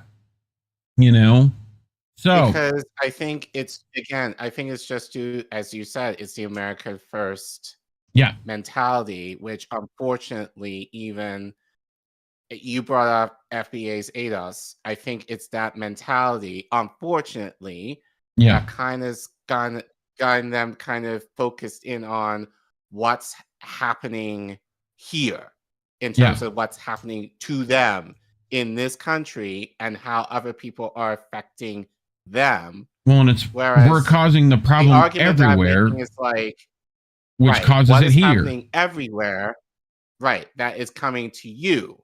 Which is why, and I have to go back to when I was on Savvy's panel, and people were going after me, basically being like, you don't know what you're talking about. You're such a fucking type like blah, blah, blah, blah, blah, all this bullshit. I'm like, no, like, I get what Black people are saying in terms of migrants coming in, and I get your frustration in terms of them. And that's obviously like a political ploy to have, to give them these perks to make, especially a Democratic Party, look favorable to migrants here. Like, yes, that is definitely true. But what is also true is the idea that our policies are affecting these people to come over here in seeking a better life, because the sanctions that we put on many of these countries, or the deals that they make with these leaders in these countries, and they can argue, they sold out, but but it's still us affecting these countries that are causing people to live here. So think outside your box for 2 fucking seconds and actually. No, but it's the idea of like you're not intellectually curious as to why are they coming here in the first place. It's not, and again, it's not just about. It is about economics. That's partially it, but it's also how we're dealing with the world that is affecting a lot of these policies too. Like people aren't just not necessarily coming willy-nilly. Some are, sure, but in many cases that is definitely not the case. And as you said, like for women. And children, I would argue too. Like it's a much greater risk for them to travel here, given like sexual assault or whatever ever means, and then for children, like malnourishment and like all that other kind of stuff. Like it's dangerous. Yeah. Depending where you're coming from, to come go to Europe or here in order to try and make a better living for yourself. Yeah. So we have to look at our politicians and what they're doing in order to cause a lot of this movement into the West when it's our policies that are affecting that. Capitalism. That, basically. Yep. Yeah. It's been happening since the Industrial Revolution, I hate to tell y'all. Right? And it wasn't just, like, it's why the Irish were persecuted. It's why the Italians were persecuted. It's why, it's literally the same thing. It's people from rural areas who can't make it in those areas because agriculture isn't lucrative. Right? And now that climate change plus agriculture is a giant problem and we're stopping subsidies to it. Right. Like that, more and more people are going to come to the city to look for work. That's how it works. And then you get riots in the UK. That's how that happens. So, but just to, keep moving. So a decade ago, the Palestinian poet, Dr. Fadi Judah wrote Mimesis, I guess. a reflection on just this line of thought. So the poem says, my daughter wouldn't hurt a spider that had nested between her bicycle handles. For 2 weeks, she waited until it left on its own accord. If you tear down the web, I said, it will simply know this isn't a place to call home, and you'd get to go biking. She said, that's how others become refugees, isn't it? Damn. So, but Damn. wanted to bring this up because, there are some issues with the writer of this article. In 2019, Prashad's think tank, Tricontinental Institute for Social Research, had a total revenue of $13.255.564 million. Tricontinental has received 3 substantive grants through the Goldman Sachs Philanthropy Fund. So just FYI, thought I'd bring that just to make sure we're doing our due diligence there. Yeah, but as you say, broken clock is right twice a day. Yep. So, and there's some other issues if you look where that philanthropy fund goes to, but I'll let people do that on their own time. But anyway, thoughts, Care Bear, before we head out of this. I mean, what more needs to be said other than what I've said already? Yep. I think we need, immigration is a complex issue, and yes, I get, and I look. Yeah, we get the I'm thought. Speaking, and just before you go off on me, I'm an American citizen. I came here legally, so I'm good. I didn't come here legally. I was on green card status forever, and I became a citizen in 2015. So I'm here shout out to my parents. When I moved here, they made it a point to make sure that I was here legally. So just to make sure, are you going to eat anyone's pets? Just to make sure, so the people are okay. Probably Trump. And then y'all act like, bro, y'all better not come to the South because we definitely will eat some of y'all's pets. It depends on the pet, but we'll definitely put some barbecue sauce on that mug and put it out on the smoker, dog. Y'all playing. We dig that crap off the road down here. What are you talking about? Right. So. But here's my take on this as an immigrant myself. And it's speaking to the higher ups in government, for either Democrat, Republican, or whoever. Here's how I think of it. Look, I came as an immigrant. I came here legally. I did the right things in order to be here legally. And we should make a greater effort that if people desire to come here or by no fault of their own, if they need to come here, we need to make systems where they're able to do that are fairly simple-ish, but in order for them to come here legally and be able to stay here legally. Yeah.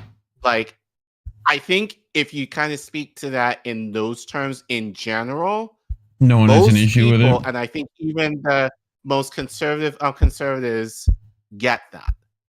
And I think especially given what you just mentioned, and honestly, I think we should probably clip this out in a way that people can see this a little bit more. But people need to think about this, especially moving forward. And especially, and just thinking about this, you know, Kamala's like, fracking? I'm cool with it. Yeah. You know, how's that going to affect not just us, but other countries in terms of the drilling or whatever that we're doing? You know, those are the things that we're not thinking about collectively that we need to consider in terms of immigration.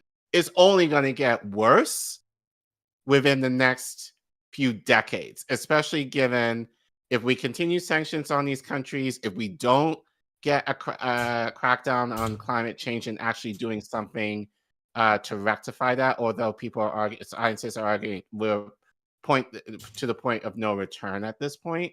But immigration is going to continue to be an issue.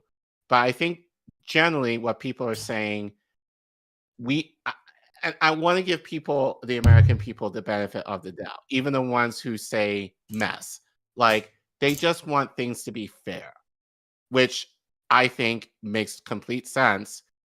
If you're going to give these perks to immigrants coming here, try to give that, like, there shouldn't be a standard where Americans feel that they're second-class citizens in that regard within their own country. That I totally understand. Yeah. But we also have to understand that essentially immigrants, in a lot of ways, also feel that they're second-class citizens in this country coming here, and only because of the issues that we're doing within those countries that are forcing them to come here. And then they still experience the same issues you do if they're the, you know, it's like, you know, we've talked about it before, the story from Daryl Davis coming over, you know, not having experienced racism to the level it is here, right? And then being part of a Boy Scout parade, having rocks thrown at him thinking the issue is they don't like Boy Scouts here. You know, his parents having to explain the problem. Like, so yeah, he also talks about the issue mainly with this is exposure. So the more you expose people to things they aren't normally exposed to, the better they are. So yeah. Well, and honestly, I think, and again, I speak to my privilege in having traveled a little bit and seeing the world a little bit and talking with people on the ground a little bit to have a better understanding of how people live and think. And that kind of helps me put into perspective how all these issues kind of intersect within the international stage. And a lot of Americans, I wouldn't say a lot, but many Americans don't necessarily have that privilege, so they're able to think that way, which I more than understand. But I think, but that being said, it's not an excuse to kind of be so caught up in your own little bubble in terms of what other people might be saying to you, and you're not critically thinking about the issue on a macro scale, that you just think, oh, they come here and, like, you know, they're taking our jobs and all that kind of stuff. And it's like, well, who's giving them the jobs to begin fucking with? Like, then, like, and I gave this example before, like, if we're both getting the same job and I get the promotion and you don't, and you might have been there for a longer period of time, you're not gonna like. I think a lot of people will be like, "Well, why did you get this promotion?" They will come at me, but it's like, no. Go ask the person who gave me the position, right, as to why. But it's like, but I think that's just kind of level one response in terms of I'm going to shit on the person who is on my level, because I think arguably because it's a lot easier to, versus going to the God tier level and being like, let me go after the people responsible for this and challenge them on that. But it's like we don't think in that way in terms of God tier mode, in terms of the people that we should be looking at and criticizing. It's always like, if you're down on your level, even lower than, that's the person who I'm going to go after. Which unless like, that makes no damn sense, because you're giving the powers that be what they want, fighting against each other while they're sitting back pretty and making all the money off of our suffering and our arguments against each other, which I don't get. Yeah. I mean, it just seems like more separation that's unneeded, you know? Right. But anyway, talking about these things, of course, why we're demonetized. So you can go to ko-fi.com/indienewsnetwork or scan that QR code on your screen and you can help us out monetarily. We appreciate that. We know it's hard. So, you know, do what you can, you know, but if you can't give monetarily, you know, we understand. Just like and subscribe, hit the share button. Very easy stuff to do. You know, we're heavily suppressed. So any kind of support like that, heavily appreciated. And let us know what you think. You know, we actually read the comments here. So get down there, leave some comments. You know, what do you think about it? But anyway, thanks for watching. All right.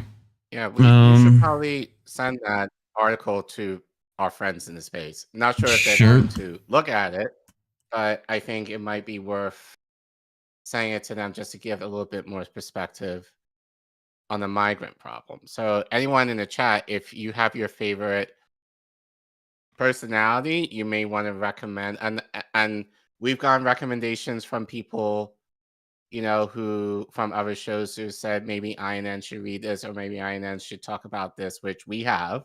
Yeah. Maybe you guys should do the same thing if you resonated with this article, well, any article, but I think especially this one. So actually, thank you for that, Reef. That was actually You're welcome. Pretty good article. I actually want to kind of hold on to that myself as a point to use for people who want to talk mess. But yeah, so let's check in the chats to see what people have to say. Yeah. People in Rockfin debating climate change a bit.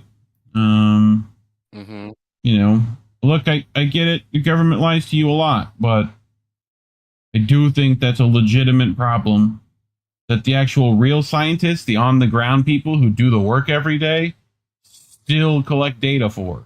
So I hate to tell you. Now, granted, I also know for a fact that, like, it's become monetized by particular billionaires and manipulated and controlled any of the actual solutions for it, i.e. Elon Musk's solar program, i.e. lots of the WEF stuff, lots of, you know, like, I get it, but, like, go a step further, you know?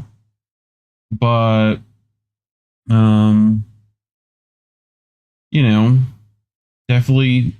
we're definitely causing something. So, and who knows? It could be the government controlling our weather. Either way, causes refugees. So, you know, one of the two. But anyway, what do you got on YouTube? So Natalie Williams, I think she brought up a good point. I think we think of immigration in terms of international, but it's domestic. Yeah, that too. Like, people here in Washington State were beyond rude to people moving up from California when I moved 36 years ago. Same thing with all my Louisianans. Right. So again, we talk about, and you mentioned this, you know, like we see it for our history, you know, like agriculture in the South wasn't profitable. So people moved up to the North in the cities for better opportunities. So we talk about immigration in terms of internationally. We do our own domestic immigration ourselves. Probably in some, even now, like, you know, certain states are not doing so hot, you know, especially if you're able to live cheaply, but you're able, especially if you live on the East Coast, you're able to maintain your salary, hell, you're gonna live elsewhere, like in the Midwest or the South or whatever. Yeah. So like somewhat relatively cheaper quality of living, but you're able to do than what you're able to do in the East Coast now because everything's so fucking expensive now. So yeah. Natalie, again, it's some kind of easy fix to blame the other. Yeah, again, as I said, it's tier 1 foolishness when you should go to God tier mode and being like, look up, like as Jimmy says and Steph state, look up at the people who are causing the problem rather than people who are in the mess with you. I mean, if that's God tier mode, what is Goblin mode? You know, where's that level at? I think I would argue that is Goblin mode of attacking your neighbor. Yeah, like. Yeah, but the goblin would be you're disparaging goblins. They're lovely, lovely creatures. They're just sneaky and green. Sure. They're fine. You know, gotten a bad rap. Natalie, again, economic destabilization by economic hitmen. Yep, by our own people in government. And I think that's it. But oh wait. TL Orca, I've met many immigrants here in my college town that all escaped something. So yeah, I think it's the idea of like, get to know these people, like find out like what's going on, like hear their stories as to why they're here. Don't assume I think that they're here to take your jobs and all that kind of bullshit. For me, actually hear them out. Living in Florida, listen to them as to you know, we've not had great means, my family. We've done okay. We've put a roof over our head. You know, I would say we're middle class, but like at the bottom end of that compared to some others. But, you know, at certain places, you're going to be elbow to elbow with people escaping their own, you know, stuff. So between the Puerto Rican immigrants, the Cuban immigrants, the Haitian immigrants, all that stuff. Like, you want to talk about Haitians, head down to Rick Ross's neighborhood, right? Like, they'll tell you, you know, like that White House is ridiculous on that street. So, you know, but I can still go to 8th Street and still have a good time, you know. So you can say what you want, but I'll take all that crap. Give me that. This white people food too bland to be worried about other people coming here. You know what I mean? Like, right. Give me all that stuff. Y'all got stuff figured out sometimes, you know? But you ready for our next one? Yeah. So speaking of saying someone in the chat mentioned, oh, we live in marketing hell. And that's TL Orca. This is an example of that. Great segue to that. So we see this, well, you'll see the full print later, but a partial print of a ad, not an ad, but a print that you've probably seen of Kamala online or maybe in a magazine. And below that is like joy. I forgot what it is right now, but like, but it's the idea of joy. Like that's the, you know, in a way that Obama signified hope and change during his 2008 election. Kamala, for some whatever reason, it exemplifies joy. Okay. Yeah. So what we're going to do tonight, and this might be a slightly longer segment, but I think it's worth it in this case. We're going to analyze this artwork. And as a teacher, even for 5-year-olds, I do that sometimes. The idea of showing art, having them take a look at it for a few seconds, what we see, like, and what do you think is going on? Tell me a story of what you think is happening, and having them hearing their perspectives of what they think is happening within the art. So, but even noticing the little details can tell you something in terms of what the art might be representing, but also how you might be programmed to think of things in a certain way. And that's what we're kind of getting into. So I think this is actually T.L. Orca said 1960s called hold on to that because we're going to talk right into that. So this is a Consortium news article written by Patrick Lawrence, who titles "Vote Joy, a Delusion of Nostalgia." Those populating the vice president's joy and vibes crowd can pretend to celebrate a state of elation while acquiescing to their candidate's approval of mass murder. I think this is kind of appropriate to read given the debate last night. So let's get into it. Many commenters have attempted to describe the astonishing devolution of Democratic Party politics into sheer marketing. Kamala Harris as product, new and improved, like a laundry detergent or frozen dinner. Said the same thing yesterday. Friend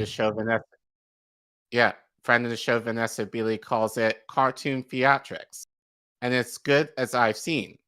In 2 words, the British journalist captures from a useful distance the infantilism of the Harris for President campaign and the Hollywoodization of American politics. I mean, as I've said, politics is one step closer to entertainment. We definitely saw that last night.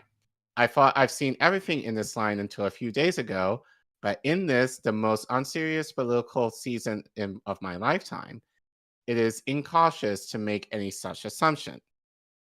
There is always more, something worse, another step down into a sort of political nihilism that leaves the electorate stupefied as the Imperium conducts its violent, illegal business. A truly vulgar graphic artist named Key Arens now gives us a Kamala Harris campaign poster that is a beyond belief case in point. This is Kamala against a pastel field, no surname necessary, the presidential candidate as a striding figure out in a 1960s counterculture, a heroic hippie. I hope you're ready for the tagline. It is Vote Joy 2024. My mind was on other things when I first... Go ahead. No, finish, and we'll talk about the art. Okay. My mind was on other things when I first came across this poster, and it landed abruptly as an assault and an insult all at once. Just glance at it for now. This is how some Democratic voters, and I suspect many, want to imagine a candidate who supports and advances, among various other late imperial crimes, a genocide of world historical significance. Go ahead. So, let's do more than just glance at it, as I'm sure we'll do in a bit. But Kamala, first and foremost, right? Not her last name, correct? There's been talks about why it's not her last name, right? Because it doesn't sound as exotic. Right? Right. Like that's okay. First of all, when we look at art, everything is a decision. Art is not made accidentally, unless you're Jackson Pollock. And even that, the accident is on purpose. Okay? So, like, this is all alluding to, like, 60s music posters, right? That's the other thing with art. We're on the shoulders of giants with all this, right? So, type font, which is a whole subject in art itself, right? No, and shout out, like, Derek Sung, who is a friend of mine who actually created my Kamala Wukwano. Like, that's my personal channel. But he created, like, and that's something he talked to me about when he was designing. Like, even the font of what you use. Yeah, fonts are, like, massive parts of it. You know? Oh, yes. Well, and you're all trying to convey things. You want the person looking at it to see the thing. So very flower powery, very good vibes, you know, all that stuff. Like, I'm sure you could match it almost. Yeah, peace. Well, all those things, even though this person exemplifies none of those things. None of that. Right. So, like, that's part of the problem. And I said it yesterday. To me, this entire election cycle has been marketing. It's Pepsi versus Coca-Cola. Like, both of them have the same insides. arguably, one might have more corn syrup than the other. They're still terrible for you, and you should drink water instead, unless it has lead in it. Sorry, Flint. But, it's how it goes. I'm sure you're not the only one. I look, Nestle's got problems too. Don't worry about it. Like, we're all over the place. But yeah, it's very new age sort of thing too, which I've got my own problems with.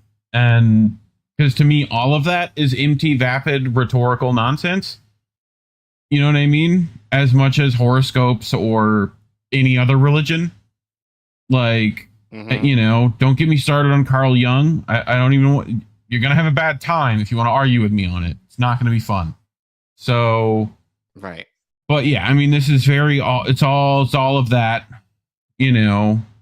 like very reminiscent of those things. It's very tune in, drop out, all that kind of stuff. So, but yeah, anyway, I'm sure there's more to this. Let's get into this a little. Yeah, there's definitely more. But you're kind of spot on with what Patrick was saying, but we'll continue. Yeah.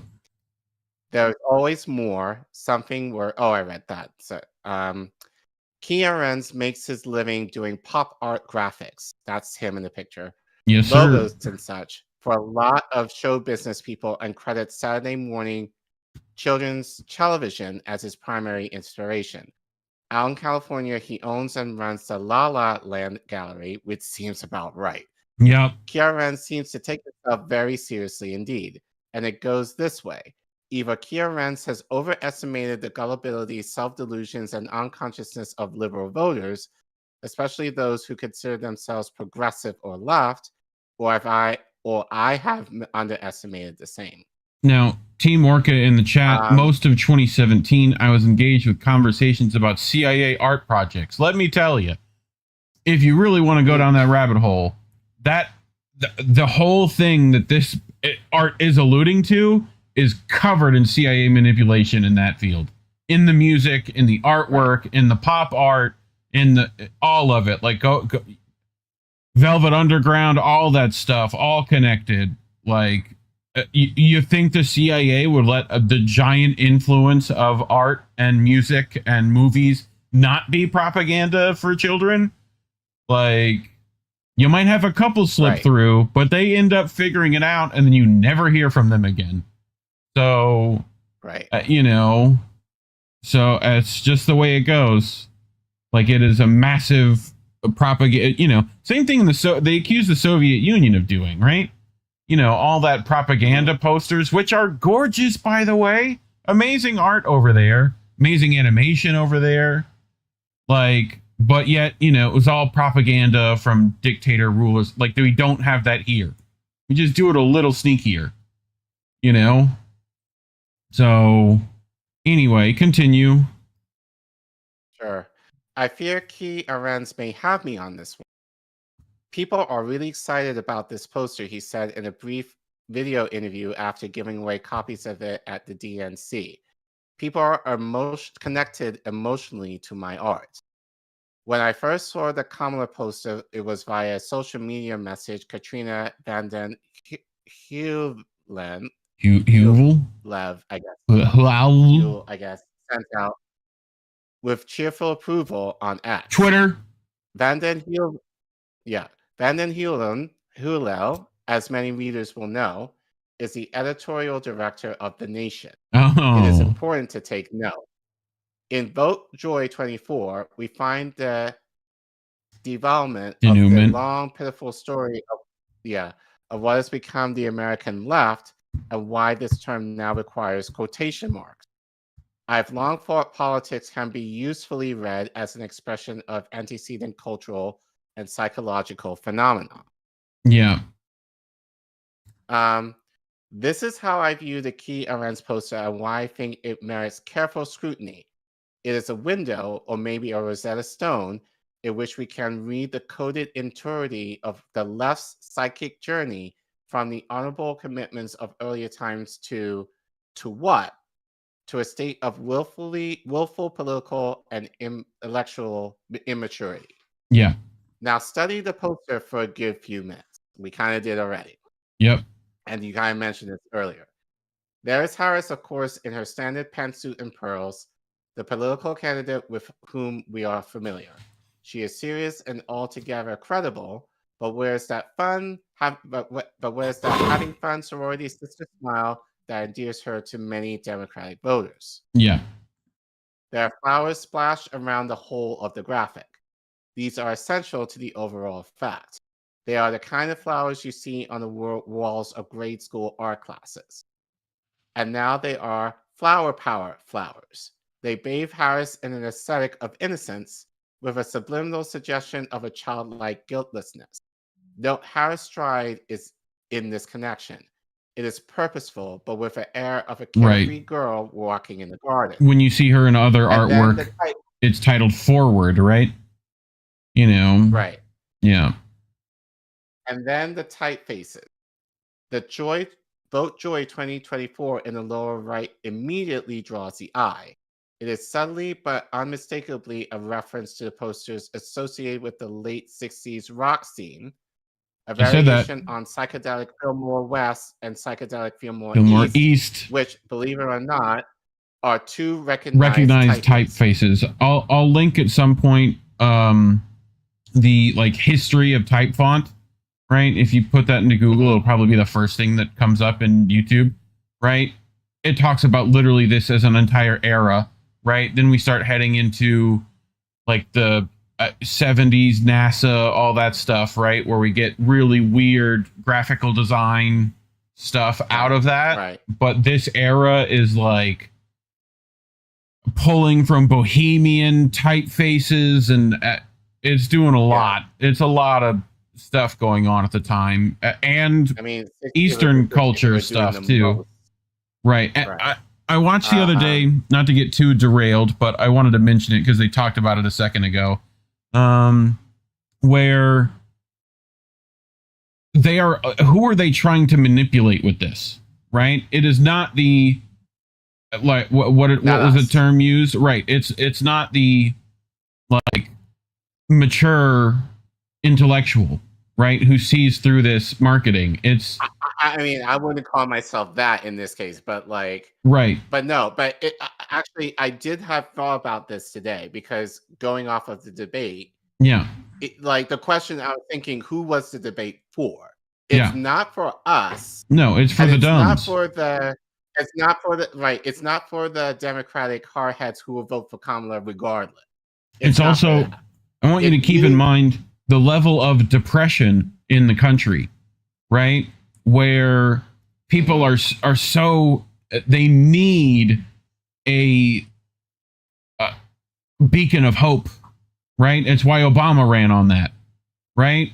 We've not fundamentally changed any of that. So that hope poster, right, which they tried to give Kamala one too for Forward, right? It's the same sort of thing of it's the people who have put their head in the sand because they are tired of hearing the depressing world we live in, and now they've decided when they turn on the TV, they see this giggly, vapid lady who seems nice. She's nice, that's all. She's the lady that brings these people their coffee in the morning. They're not seeing it past that, right? Right. Just as a person, they like her more than they like the other guy. That's about it. And it's vice versa on the other side, by the way. They don't think of Trump for all of his policies or anything that he does. It's just his outward appearance, which is people they know. They know people like that. Mm-hmm. They know that kind of asshole that you kind of like, but says things that are a little ridiculous. That's what it is. But anyway, just marketing. Kia Renz has added a couple of small touches I must mention for the sheer fun of them. He has inscribed a faint paisley pattern into Harris's presidential pantsuit. Paisley. Dwell upon paisley for a sec and see what you think this means. And beneath the pantsuit, he has Kamala Harris wearing canvas sneakers. Those flimsy black Converse things favored by young people who are, to put it charitably, casually dressed. Sheer fun, and if you think about it, a very pure case of pointedly manipulated imagery.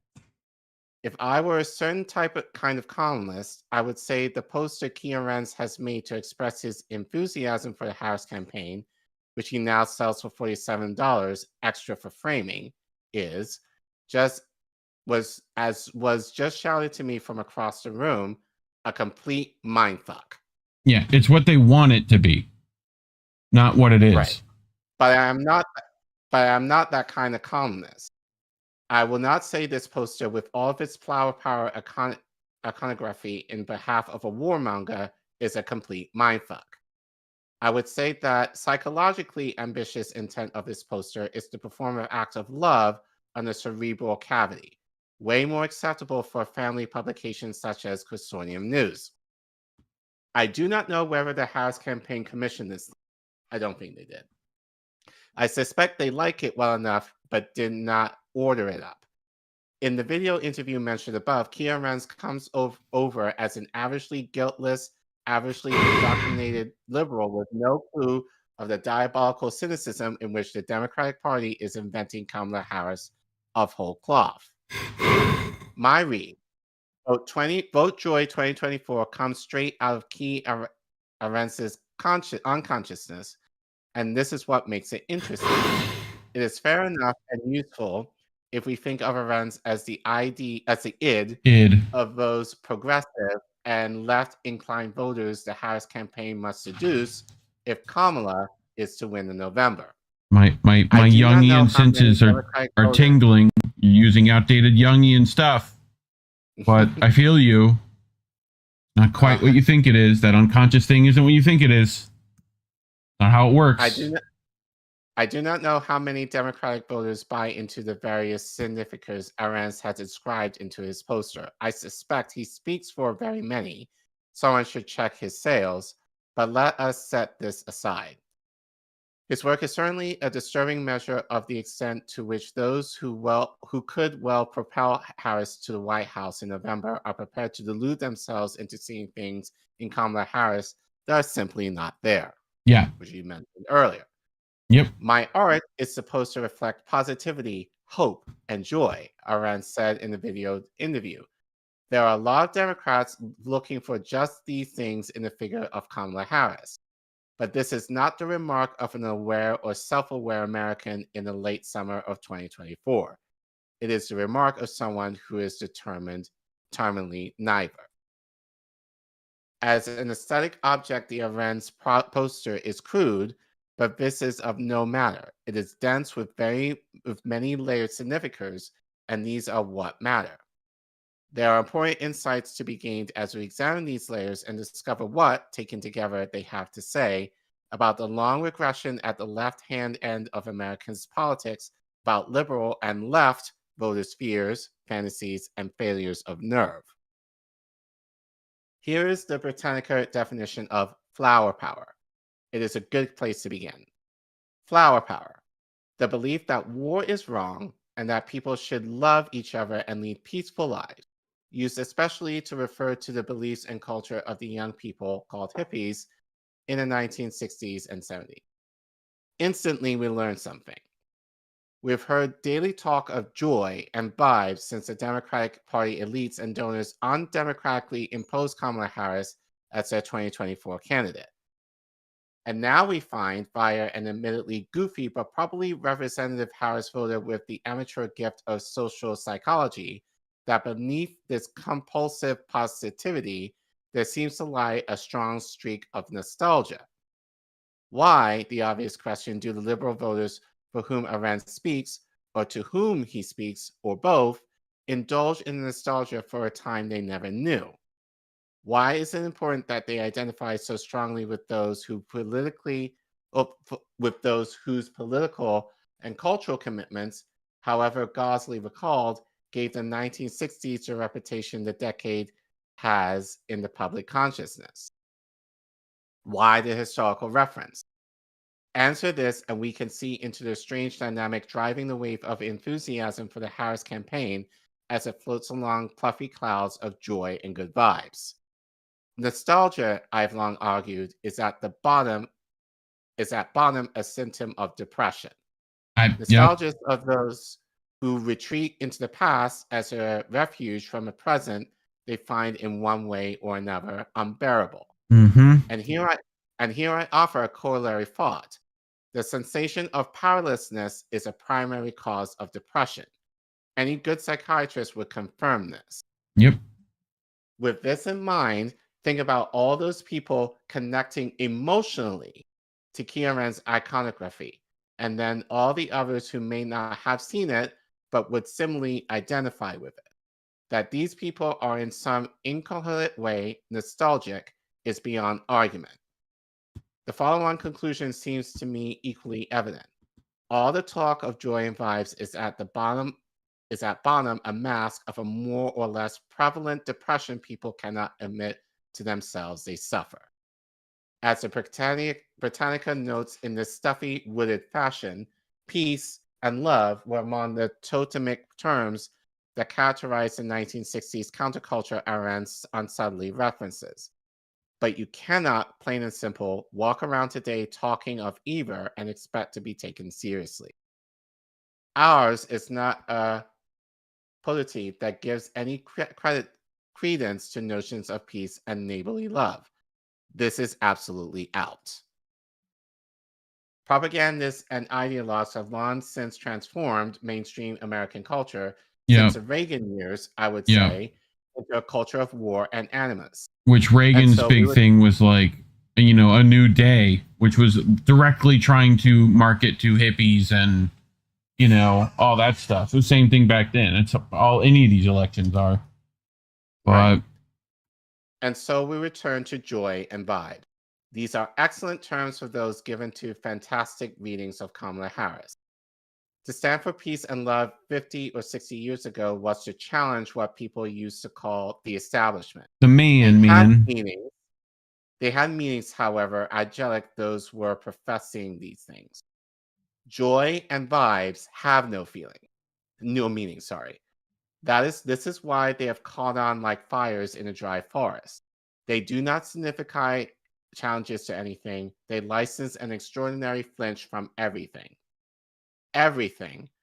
American participation in the genocide, the proxy war in Ukraine, the incessant and increasingly dangerous provocations of China, the brutalization sanctions against Iran, Venezuela, Syria, Cuba, and all such serious matters of policy.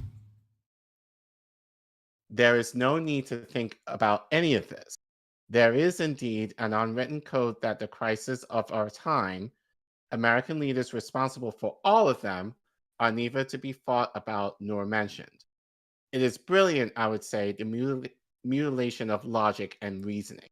There is something for everyone in it. For the Harris campaign, the childish nonsense of joy and vibes is a diabolical, effective blind. Behind it, Harris's people, and Kamala Harris is nothing more than the sum total of her advisors, can commit to the imperial's foreign policies without the bother of public scrutiny. Just leave all of that to us. This is a message the Harris people have as they flatly refuse to take up any of the questions that matter most to the imperial citizens. And for those who subscribe to the joy and vibe ethos, from Katrina Van Heulen on down, this is a twofer. They can persuade themselves they will stand against the established order by voting for the established order. Tell me you know anyone who has deceived himself or herself so cleverly as this. And while arranging the wilted flowers in their hair, those populating the joy and vibes crowd can pretend to celebrate a state of elation while acquiescing to the candidate's approval of mass murder. This is important to these people, but they must at all costs avoid facing their utter powerlessness and so their subliminal depression as they succumb once more to voting for an evil it is a stretch to consider the lesser of anything.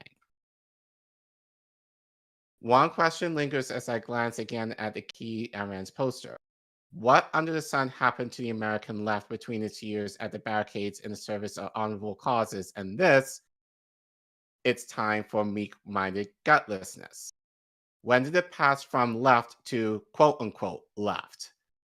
There is a book in the answer to this, The Interior History of Several Generations, but I will keep this brief. One of the remarkable features of the anti-war and anti-imperialist movements of the 60s and 70s, along with the principal feminists of those years, was the willingness of so many people to accept the necessity of sacrifice and risk, I would say. Such people understood, if you cannot stand for what you think is right and accept all the consequences attaching to being authentically who you are, your thoughts and being are of no use. You understood the necessity of living beyond the fence posts, having concluded nothing of worth could get done within them if your intent was to work for genuine change. And so no one gave up well-paid employment or life in a good neighborhood or holidays along the coast of Maine or whatever else comprised one's version of middle-class privilege. A certain precarity often accompanied these choices. Your car was a clunker. The heat pipes clanked. Gradually over the years, the energy and commitment, the commitment to committing, let's say, faded. I saw this in people younger than I as early as the mid-70s. People wanted to think of themselves as activists, as committed, as standing for change, as totemic word here, as movement. But careers came first. Yep. The thought took hold that one could get into worthy work done inside the fence posts and without taking any risks. Kia Rentz is merely a product of this moment, not to be singled out as anything more. His poster is a cultural text. This is testimony to the vulgarization of American public discourse, but it is nonetheless, or maybe for this reason, bears interpretation. Among other things, the iconography of his poster reminds us that the Harris for President campaign is in considerable measure a psychological phenomenon. I read Vote Joy 2024 not as a celebration for the Harris for President project, but as an implicit admission for what is absent from it. It is a document recording, in the simplest terms, the regret for those who have refused the risk of not dying while envying those before them who took it. So I want to kind of continue with this. So Kate, I think you brought this to me too. Yeah. Maybe. But yeah. So Caitlin Johnstone, who we love here, kind of adds to this thought, what Patrick was saying, where she tweets, I feel like I should reiterate my position that you're not actually punishing the Democrats by refusing to vote for them in November. They don't care if you don't vote for them. They don't care if they lose. Their political careers will be fine either way. It's entirely fine and legitimate not to vote for Democrats, but don't let that act dupe you into thinking your vote matters. It doesn't matter how you vote, and it doesn't matter what you don't vote. How you don't vote, sorry. The U.S. power structure is set up to be completely unaffected by voters. Acting like you could teach the Democrats a lesson by refusing to vote for them only feeds into the illusion that voting matters inside a power structure that has been deemed too important to be left to the hands of the voters. There's a viral tweet from Glenn Greenwald going around that says, the U.S. has had no functional president and has not had one for months, and is barely noticeable and barely matters because there's a permanent unelected machine that runs the government. Yeah. Greenwald is correct. Nobody with any real power cares all that much who the president is. The president doesn't even need to have a functioning brain. This whole show is being run by people who don't ultimately care that much whether Democrats or Republicans are in office, including the party leadership of the Democrats and Republicans. You think Democrats have enjoyed playing the face of the evil empire these last few years? You think they've enjoyed having their political rallies interrupted by anti-genocide protesters and having their feel-good progressive image completely discredited in front of everyone? They'll all be having a lot of fun if the terrible things being perpetuated by the Biden administration were being done by Trump instead, so they can go back to playing the good guys. They're happy to lose, which is why they're acting like they're happy to lose. They're doing absolutely nothing to appeal to progressives or energize their base. They're not articulating any real policies besides more of the same. They're not changing anything about any of the things that make normal people hate Democrats in the year 2024. And if they lose again in November, they will continue to change anything. Americans don't live in the kind of country where votes matter. I'm sorry, but that's just the way it is. Vote or don't vote however you want, but don't make the mistake of believing you will be teaching the Democrats any kind of lesson that they will actually learn by doing so. If real change comes to the United States, it won't be because of how Americans chose to vote or not vote in any of their fake elections. There are no solutions to these problems in electoral politics. Yep. So, friend, to show Misty, Yep. adds to this, it's all fake. It's like a soap opera with psychopaths. And it's obvious. And I wish people would stop living in a world of make-believe where voting matters. It doesn't at all. So, so I added this. This kind of connects. Like, and I say this in terms of voting, like being willing, not just giving you a vote freely, but the idea of like, you know, you gotta make them work for it if you want that work you want. Except, I mean, there's no, like, they don't, like Caitlin said, they don't care. Right. Like, either way, they get what they want. So. Right. But either way, I said, if you're planning to vote for Kamala Harris, you should have the stance of being willing to vote. Willing. In exchange for political tangibles instead of getting your vote freely. This is now the time to get concessions, not after they get your vote. So I think you're right, and I think what Ken was saying was also correct. I think everyone was saying was also correct. But again, going back to the debate, like, and I was saying this earlier, but I was thinking, who was the debate for? It wasn't for us, and it's not for the Democrat loyalists. It's really for the undecided voters, which I would argue are probably more moderate, because even in the clips I heard of Kamala, she sounded like very moderate. And so my thing is this. Well, as moderate as rabid Zionism and staunch anti-immigration, and she sounded like a Republican. Right. Like, so, which is exactly my point. So, like, my point is this. It's like, and given what she reiterated in about Israel and Gaza, which I don't believe people believe that she's actually going to change anything or be any better. No, they do this like every Biden or year. even Trump. Like it's always funny to me where like the Democrats will scream to the ends of the earth, we got to stop the Republicans because they might do Republican things. Meanwhile, to them, they also think to beat the Republicans, you have to be better at Republican policies to get Republicans to vote for you. Like, you can't have it both ways. You can't have, like, try to appeal to them, but then also talk about how they're going to ruin the country. Right. You know? But here's the thing that I was thinking of this morning as I was getting ready to go to work. Yeah. For all intents and purposes, like, basically right now, well, you can make the argument that Democrats are doing their best to lose, which is possible. But you can also make the argument that they're trying to win over doing really nothing. Yeah.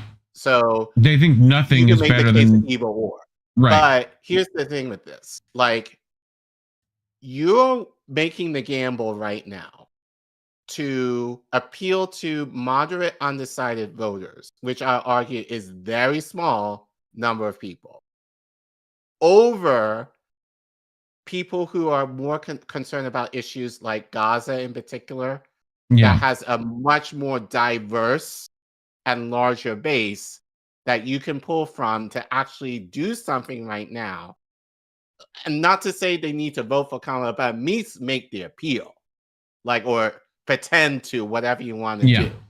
So you're willing to make that. So my argument is this, like, if Kamala wins, like, okay, in the short term, not to say you got what you wanted, but you got what you wanted in the short term of having enough people kind of vote for you, I guess. Yeah. To kind Collin, of play who's- the illusion. Who But do you think? long term, but I'm thinking more long term what the implications for the Democratic Party are. Yeah. Because they've lost that base forever. And especially with this war in Gaza, if that continues, if Kamala is president, people are going to get more and more agitated. Like Patrick talked about the powerlessness, like people might actually start actually acting out on that powerlessness. I hope to God in the way they do. And that's when you're going to see more of the police state kind of come in. We're going to see more of that censorship kind of come in, more so that we're seeing now. So I think this is kind of like a perfect storm, but it's not going to look good for Democrats, I think, long term, if they're trying to appeal to the moderate voter versus people relatively on the left, whatever that means now, that actually care about these issues to some degree, that they can make the case for. So, but yes, I could also see how they don't really give a shit because Yeah, either way they get what they want. So, So I wanted to touch on one thing in the article that I felt like was interesting because I was literally like writing it down before you got. So who do you think the biggest demographic is going to be for the Democratic Party? In terms of voting. Like suburban, suburban white, generally people who they might be struggling, perhaps. Yeah. But they have the income and they're living fairly decently that what age? No matter what, their lives are not going to be affected all that much. What average age you think? I would say like boomers, definitely. Probably up to my age, like 40s. Like, yeah. So I would generally people who are established in their careers. So I'll say around late 30s, 40s, maybe with families, but generally those in the middle class who are doing okay. So it talked about, the boomers, right? Mm-hmm. Who became politically aware. Right. So this is the era they're trying to allude to, but it talked about specifically, that like, where was it at? So there was a video, and I'll try to find it at some point because it'll pertain at some point too. And I forget who was talking about it, but it was like some artist, right, who was talking about why everything in the 80s became so like corporate, right? And partially it's like you see this whole thing about well-paid employment, right? That became too comfortable for these people. What happened was essentially the creatives, the people who actually gave a fuck about this stuff, who were part of that counterculture, right, got assimilated into the workforce, right? So they were the creatives. They felt strongly about political ideas, and then they became part of marketing and tried to appeal to a broader audience. And then the people above them who were the man, right, left, retired. They ended up moving up the ladder and becoming part of that rat race, right? And, they just got assimilated into that. And I mean, you had it in the 80s too, but but what generation was that? That's the boomer generation. Right. Who now have not let go of the jobs they have. Right. That was like the hippies of the 60s. So they were probably like in their teens, 20s to now at that point being like in their late 30s, 40s. So this was kind of the age I kind of started coming. And they become indignant about it now, where it's like if you bring up anything about fighting the establishment or whatever, they go, well, when I was a kid, we did this and this, and we got out and did this and that. And it's like, yeah, we're doing that too. but you guys actually got some concessions at some point. You know, we're not. And it's partially because what they do is they put people like Kamala Harris or Obama or these people that could be these boomers' kids for all they know, right? To where it's like and they just make them generally appealing, right? Where it's these people have long since put the horse blinders on to focus on their families, to focus on themselves, right? And they've lost any of that anti-establishmentness that they used to have. You know, the whole reason they were anti-establishment to begin with was usually because they could afford a higher education because it cost them less to do that. So, you know, you go around there, you hang around with collegiate environments, you start listening to NPR, NPR starts lying to you, like, and makes you very comfortable with any of the wars we've been in, any of the foreign policy we've been a part of, right? And you just become complacent in that questioning that you used to question. All those institutions you used to question, you're now institutionalized. Like, so you don't question them. Like, and then you take it personally when we bring up that's what's happened. Because, like, you still see yourself as, like, the joy. And, you know, but in turn, you've been complicit in the very thing that you would have been against as a kid, which is why this stuff works. Right. So, yeah. Yeah. I found this over the weekend and like, given, again, as I said, given as a teacher, I kind of do some like art analysis with my kids sometimes, but I think honestly, like, we don't think of art in this way. Like, we can analyze it and like, even just, I think especially like as far as marketing things that we do use now, it's like, I just think it's just so fascinating, like the underlying, like, things that we don't think about when we look at ads or whatever, but it's so intentional and it's so I know what I'll do. crafted in a way to get you to think in a certain way or make you feel in a certain way that you don't even realize it a lot of the time.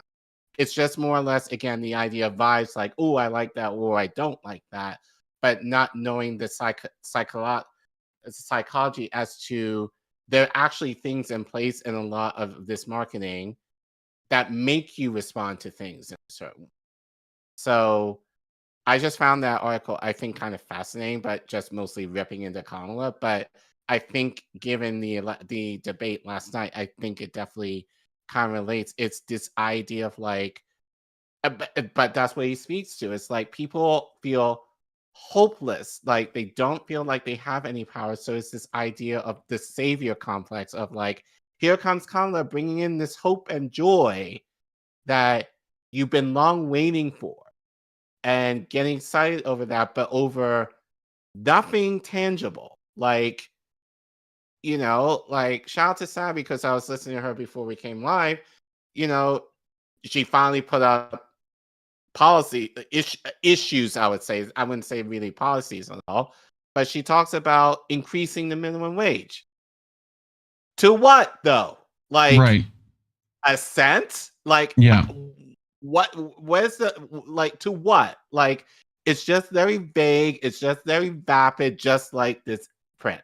It's just going off on feeling, but versus actually anything of substance. And that was the thing that frustrated me with the debate last night. More people were talking about Trump eating pets. Yeah. Or like him eating pets. And like, but that's the thing, is like, people were watching it for the shit that Trump was going to say or the mess that was going to go down, versus taking away. I actually feel like if I was listening in the candidate, I was going to get something. It was just more or less the idea of like, what's Trump going to say? What Trump is going to do? How's Kamala going to respond? And like, they're looking for that drama instead of the actual policy. Yeah. And so that was the thing that really frustrated me. Like, was again Real Housewives of the District of Columbia. The meaning of the debate versus the actual tangibles from the debate that should have been the focus, but we didn't get that. Compare and contrast that Joy poster with real art made by people with real emotions who are feeling things very differently. Art like that.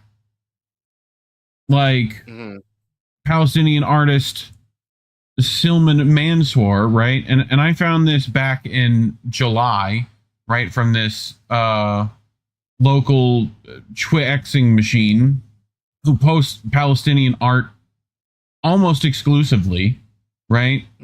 And I said, somehow art like this hits harder than pictures of the atrocities it's depicting. I think it's probably because I've been numb to seeing it.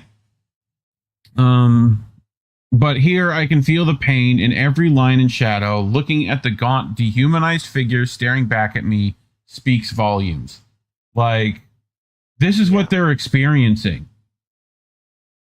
You know, and you're trying to find hope in an image you've made for yourself in Kamala Harris, when in turn she's complicit in this. I don't know how you can square that circle. So, you know, I think the only issue is that thinking about that stuff breaks their illusion for them. And that hurts. Why, as a teacher, like, I encourage my kids to draw, even if they don't necessarily like it. But think they're good. Like, no, but it's like, no, it doesn't have to be good. It's the idea of what are you trying to communicate. That's their first, like, and as far as written communication, it's also thing you do. For me, it's one of those things with any of these arts, whether it's music, whether it's whatever, I take offense at the, you know, God-given talent thing. It's never that. Not one artist have I ever talked to. You could be naturally good at it, but you still have to work. Even then, like, naturally good, like, there's people who would claim they are naturally good who don't do any of the work necessary, when there's people who would claim they're bad and put in hours upon hours of work. Like, I don't care who it is. Natural talent isn't a thing in this, I don't think. You know, yes, some people spend more time and willing to spend more time on it, but that's what it is. It's time put in, and, you know, I think being good is a relative term when you can practice at being good. And then the rest of it's subjective anyway. So, you know, Jackson Pollock, arguably not that talented of an artist, yet his works go for crazy amounts of money. So, you know, it's subjective, so take with it what you will. But, yeah, I mean, I don't know. I'm with you, though. But, yeah, that kind of stuff frustrates me to no end. That vapid, rhetorical, no actual, like, substance argument. Yeah. Like, it hurts my brain that people try to do that. But anyway. Long segment, but I think worth it. I think at least for the discussion alone was definitely, especially since I know this is kind of in your wheelhouse somewhat. Yeah. So, but let us know what you think about this print, or generally you can talk about the debate, or what you think about our political discourse right now in general. Like the fact that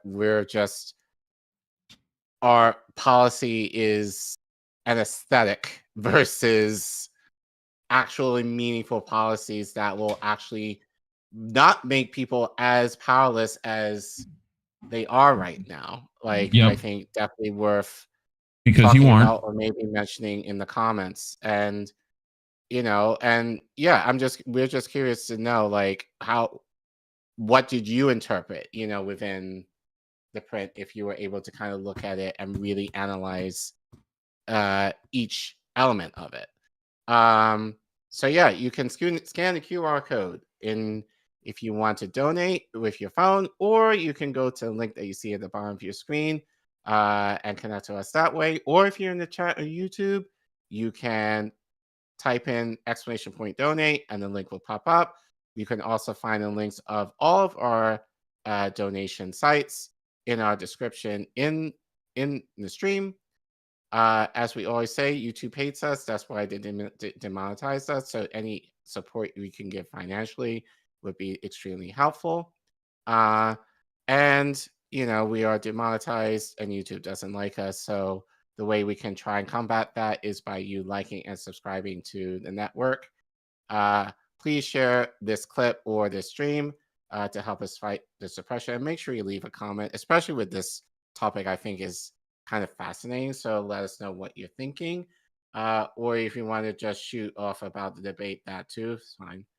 And help us get to free K. We're growing and we want to, so we can bring more content like this.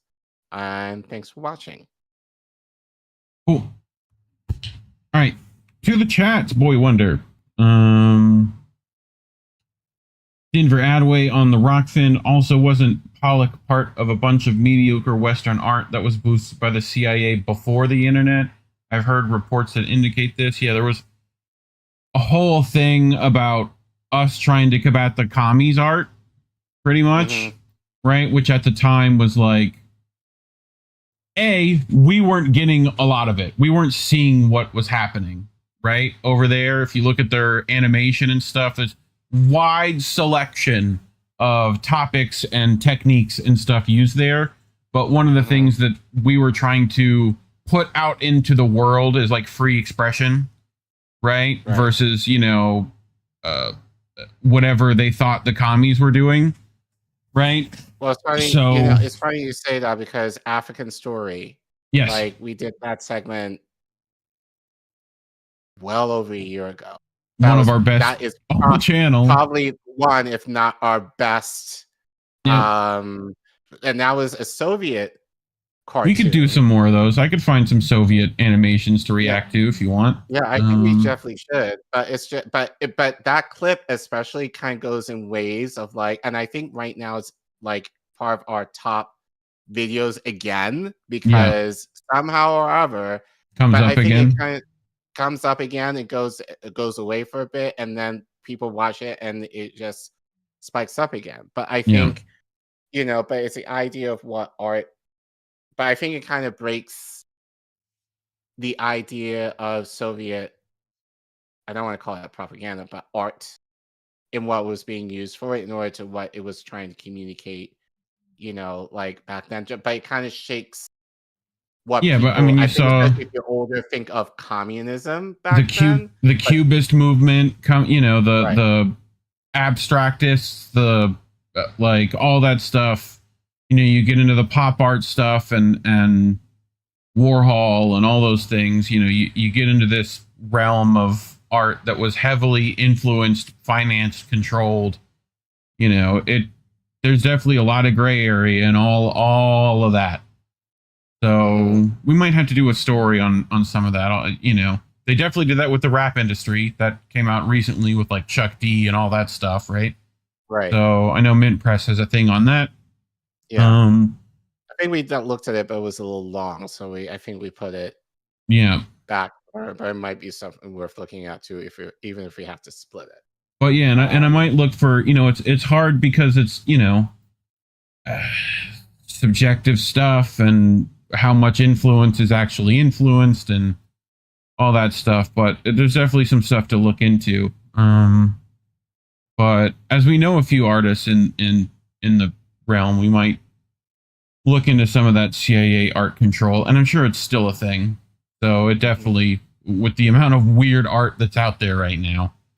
So, but I think it definitely alludes to like that freedom of expression stuff that we try to put out, all that crap.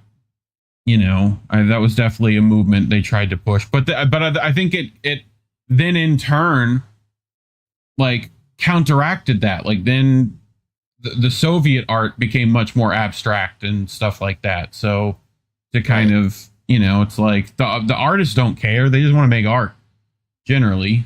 So, but anyway, what do you got on the YouTubes? So it was kind of lively, at least during this segment. Actually, let me go back up. So Nally, so T.L. Oker 1960s called, looking at the print. Yeah. Natalie Williams said, I see far too many people falling for these theatrics. It's beyond frustrating. Girl, same. We get it. So let's see. Natalie again. T.L. Oker, before we do that. Most of 2017, I was engaged with conversations about CIA art projects. Yeah. Let's see. There's more. Natalie again. Shepard Ferry or something like that made that Hope poster in reference to Obama. Let's see. Natalie again. Powerlessness. Yes, we're easily manipulated when we're perpetually frustrated. Totally agree. Yeah. Let's see. And Natalie again. They really don't care. I guess referring to Democrats. Natalie again. DNC passing out the rose-colored glasses. Pretty much, it's just empty nostalgia. Yeah. Anyway, speaking of the 1960s, we're gonna talk a bit about how politics actually worked back then, right, and how they differ now. So, I brought this. People who are astute might understand the Daisy reference here. You know, especially some of you boomers out there might remember some ads that might have included it. But nuclear silence, right? A article by Norman Solomon, right, over at Consortium, doing a very Consortium heavy episode tonight, but that's fine. We like them over there. He writes The Dangerous Silence on Nuclear War, right? Literally put out September 10th. So he writes, one evening in early September 1964, a frightening commercial jolted 50 million Americans who were partway through watching Monday Night at the Movies on NBC, right? So, Goldwater's bestseller, The Conscience of a Conservative, look out for who supported him, published at the start of the decade, was unnervingly open to the idea of launching a nuclear war, while the book excluded disdain for leaders who would rather call on knees to Moscow than die under an atom bomb. Keep in mind movies like Dr. Strangelove and stuff all around this era, trying to talk about this specifically. So it was definitely on their minds, for sure. Closing in on that Republican nomination for president, the Arizona senator suggested that low-yield nuclear bombs could be useful to defoliate forest in Vietnam. So, where have we heard that before, Care Bear? Right? Low-yield, tactical nuclear use, you know, has been pretty much every warmonger's wet dream for the last, couple of decades now. So, his own words gave plenty of fodder to others seeking the GOP nomination. Pennsylvania Governor William Scranton called Goldwater a trigger-happy dreamer and said that he too often casually prescribed nuclear war as a solution to a troubled world. So, New York Governor Nelson Rockefeller unloaded with a rhetorical question. How can there be sanity when he wants to give area commanders the authority to make decisions on the use of nuclear weapons? Okay? So the stage was set for the Daisy ad, which packed an emotional wallop and provoked a fierce backlash. Have you ever watched it, Care Bear? The Daisy ad? No. Well, you're going to today.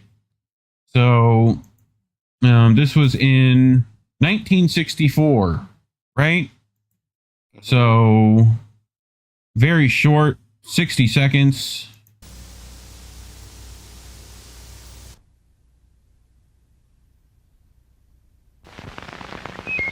One, two, three, 4, 5, 7, 6, 8, 9, 10, 9, 8, 7, 6, 5, 4, 3, 2, 1, 0. These are the stakes. To make a world in which all of God's children can live, or to go into the dark. We must either love each other or we must die. Vote for President Johnson on November 3rd. The stakes are too high for you to stay home.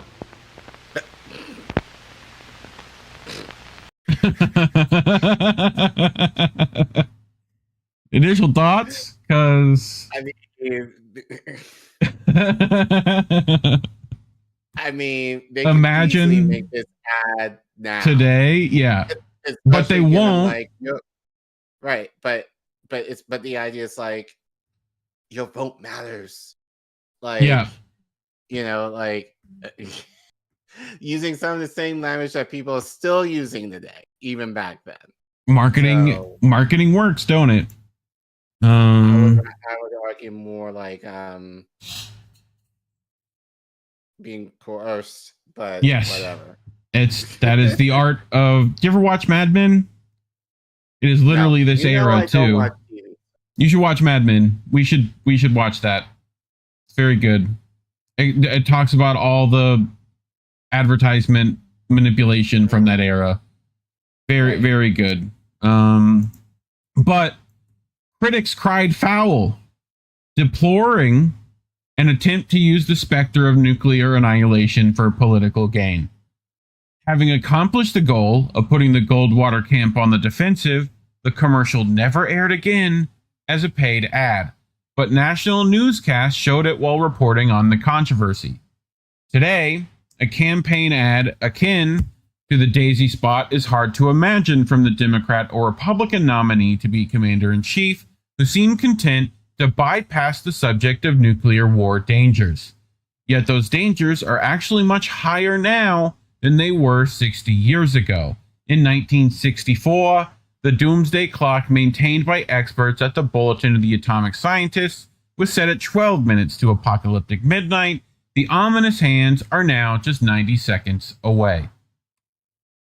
Yet, in their convention speeches this summer, both Trump and Kamala Harris were silent on the need to engage in genuine diplomacy for nuclear arms control, let alone take steps toward disarmament. I know Keith McHenry, friend of the show, did just that and protested for these very things. Indy had him on the show not that long ago. But Trump offered standard warnings about Russian and Chinese arsenals and Iran's nuclear program, and boasted of his rapport with North Korean dictator Kim Jong-un. Left unmentioned was Trump's presidential statement in 2017 that if North Korea made any more threats to the United States, that country will be met with fire and fury like the world has never seen. Nor did he refer to his highly irresponsible tweet that Kim should be informed, "I too have a nuclear button, but it is much bigger and more powerful one than his, and my button works." Right? Mm-hmm. When Harris delivered her acceptance speech, it did not include the words atomic or nuclear at all. Now in high gear, the 2024 presidential campaign is completely lacking in the kind of wisdom about nuclear weapons and relations between the nuclear superpowers that Lyndon Johnson and eventually Reagan attained during their presidencies. Johnson privately acknowledged that the Daisy commercial scared voters about Goldwater, which we goddamn set out to do. Very, very 60s way to put that. But the president was engaged in more than the electoral tactic. At the same time that he methodically deceived the American people while escalating the horrific war on Vietnam, Johnson pursued efforts to defuse the nuclear time bomb. But not the military-industrial time bomb, so keep that in mind. But we have made further progress in an effort to improve our understanding of each other's thinking on a number of questions, Johnson said at the conclusion of extensive summit meeting with Soviet Premier Alexei Koizgin in Glassboro, New Jersey on June 25th, 1967. But 57 years later, there is scant evidence that current or next president of the United States is genuinely interested in improving such understanding between leaders of the biggest nuclear states. 2 decades after the summit that defrosted the Cold War and gave rise to what was dubbed the Spirit of Glassboro, President Reagan stood next to Soviet leader Mikhail Gorbachev and said, "We decided to talk to each other instead of about each other." But such an attitude would be heresy in the 2024 presidential campaign.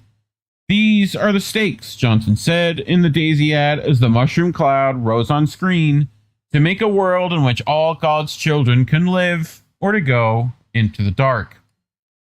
These are still the stakes, but you wouldn't know it from either candidate vying to be the next president of the United States. I mean, yeah, because they don't want to talk about real issues. So keep that in mind. Right, but it's implicitly there in terms of their actions. Yep. So they don't have to do an ad. You said it. I mean, you could very well do an ad like that. I almost feel like Kamala can easily do that regarding Trump. Yeah.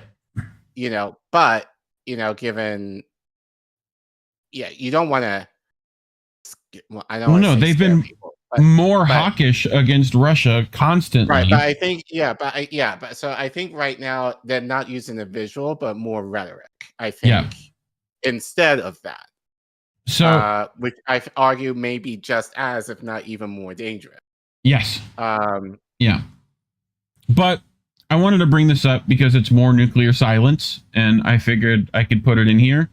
But UK quietly ties nuclear arsenal to Washington. So you'll figure out why I wanted to bring this. I cut out a lot of the article, so it's down there in the doobly-doo if you want to go read the whole thing. But it says, Labour has I should probably... By Richard Norton Taylor over at Declassified UK. We've used them frequently, as well as, luckily Consortium also bringing him. So, does good stuff over there. But Labour has reinforced the special relationship with Washington by agreeing to make Britain's nuclear arsenal permanently dependent on the U.S. Collin, I feel like this has a lot more ramifications than we know. Right? Yeah. This is a lot of NATO stuff happening in this. So, in one of its first but little-noticed foreign policy moves, Labour has amended the Eisenhower-era 1958 Mutual Defense Agreement, or the NDA, that is crucial to Britain's Trident nuclear missile system. Officials deleted a long-standing sunset clause that required it to be renewed every 10 years. Okay? So, all references to an expiry date have been removed to make the entirety of the NDA enduring, securing continuing cooperation with the U.S., according to a memorandum signed by Defense Secretary John Healey. So, the change was agreed by senior British and U.S. officials on July 25th, 3 weeks after Keir Starmer became UK Prime Minister. It comes as Starmer described Britain's nuclear weapon as the bedrock of the country's defense, and amid concern about possible threats to the future of the MDA if Donald Trump wins back the White House. Okay? So, during a visit to Washington shortly before the general election, David Lammy, now Foreign Secretary, told a center-right think tank that Labour will always work with the United States, whatever the weather. Right? So, the MDA enables the U.S. to provide Britain with nuclear weapons materials and know-how without which Trident would not be able to function. It gives the lie to persistent claims by the Ministry of Defense that Britain's submarine-launched nuclear arsenal is operationally independent. Trident missiles themselves are attained from America, and a cross-party report concluded that the life expectancy of Britain's nuclear capability without support could be measured in months. That, I think, is a factor we don't talk about. Right? That we are supplying a lot of these NATO countries with nuclear defense. Right? Which is why we're so hell-bent on keeping Iran from having it. Right? So, among other countries, this is a big deal. We're holding all these countries ransom. Right? The government describes the MDA as covering the exchange of information on sensitive nuclear technology for developing defense plans and military applications of atomic energy. Here's the kicker. Other aspects include the capabilities of potential enemies in the employment of atomic weapons. Right? So, that's a big factor here. And if there's any way of, they're already working together to figure out who those enemies are.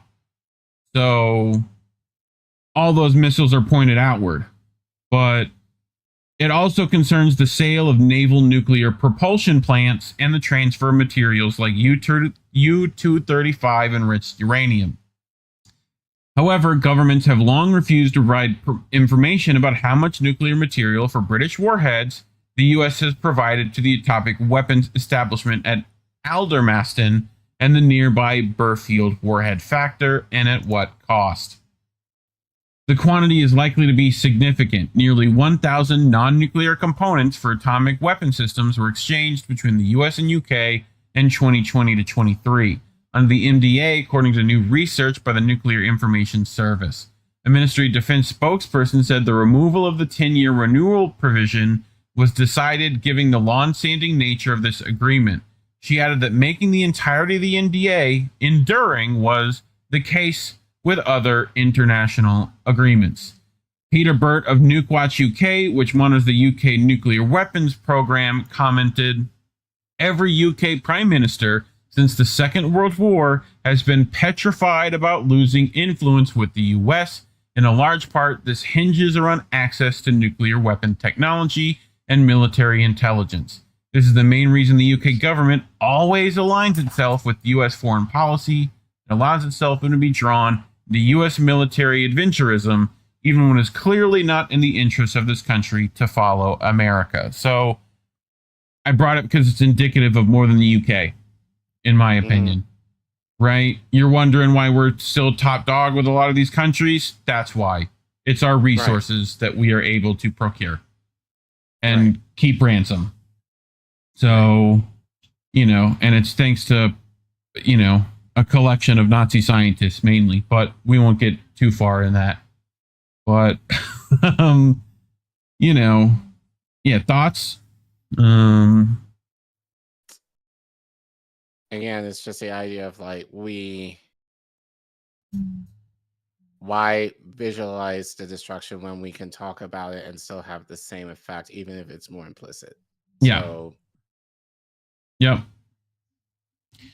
Well, talking about these things is why we're demonetized. You can go to codesv.com/indienewsnetwork or scan that QR code on your screen and help us out monetarily to spite YouTube specifically. So appreciate you.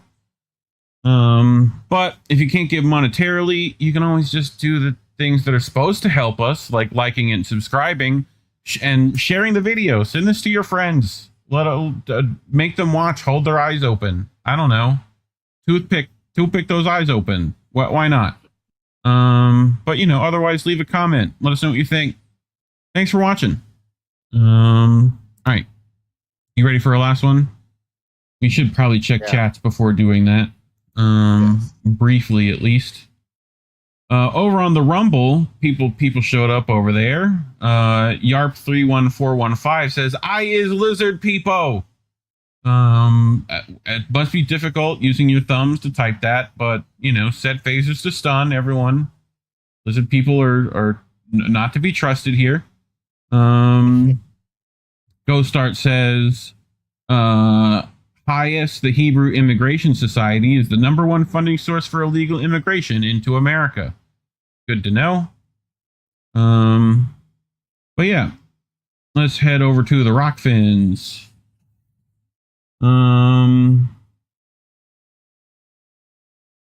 The National Nuclear Security Administration's weapon activities will require an estimated $650 billion over the next 25 years. In total, the U.S. strategic forces will cost at least $1.5 trillion over their lifetime. The program includes intercontinental ballistic missiles, submarines, and submarine-launched ballistic missiles, strategic bombers and cruise missiles, all that jazz. It's quite a bit to upkeep our nuclear arsenal for sure. So, but, yeah.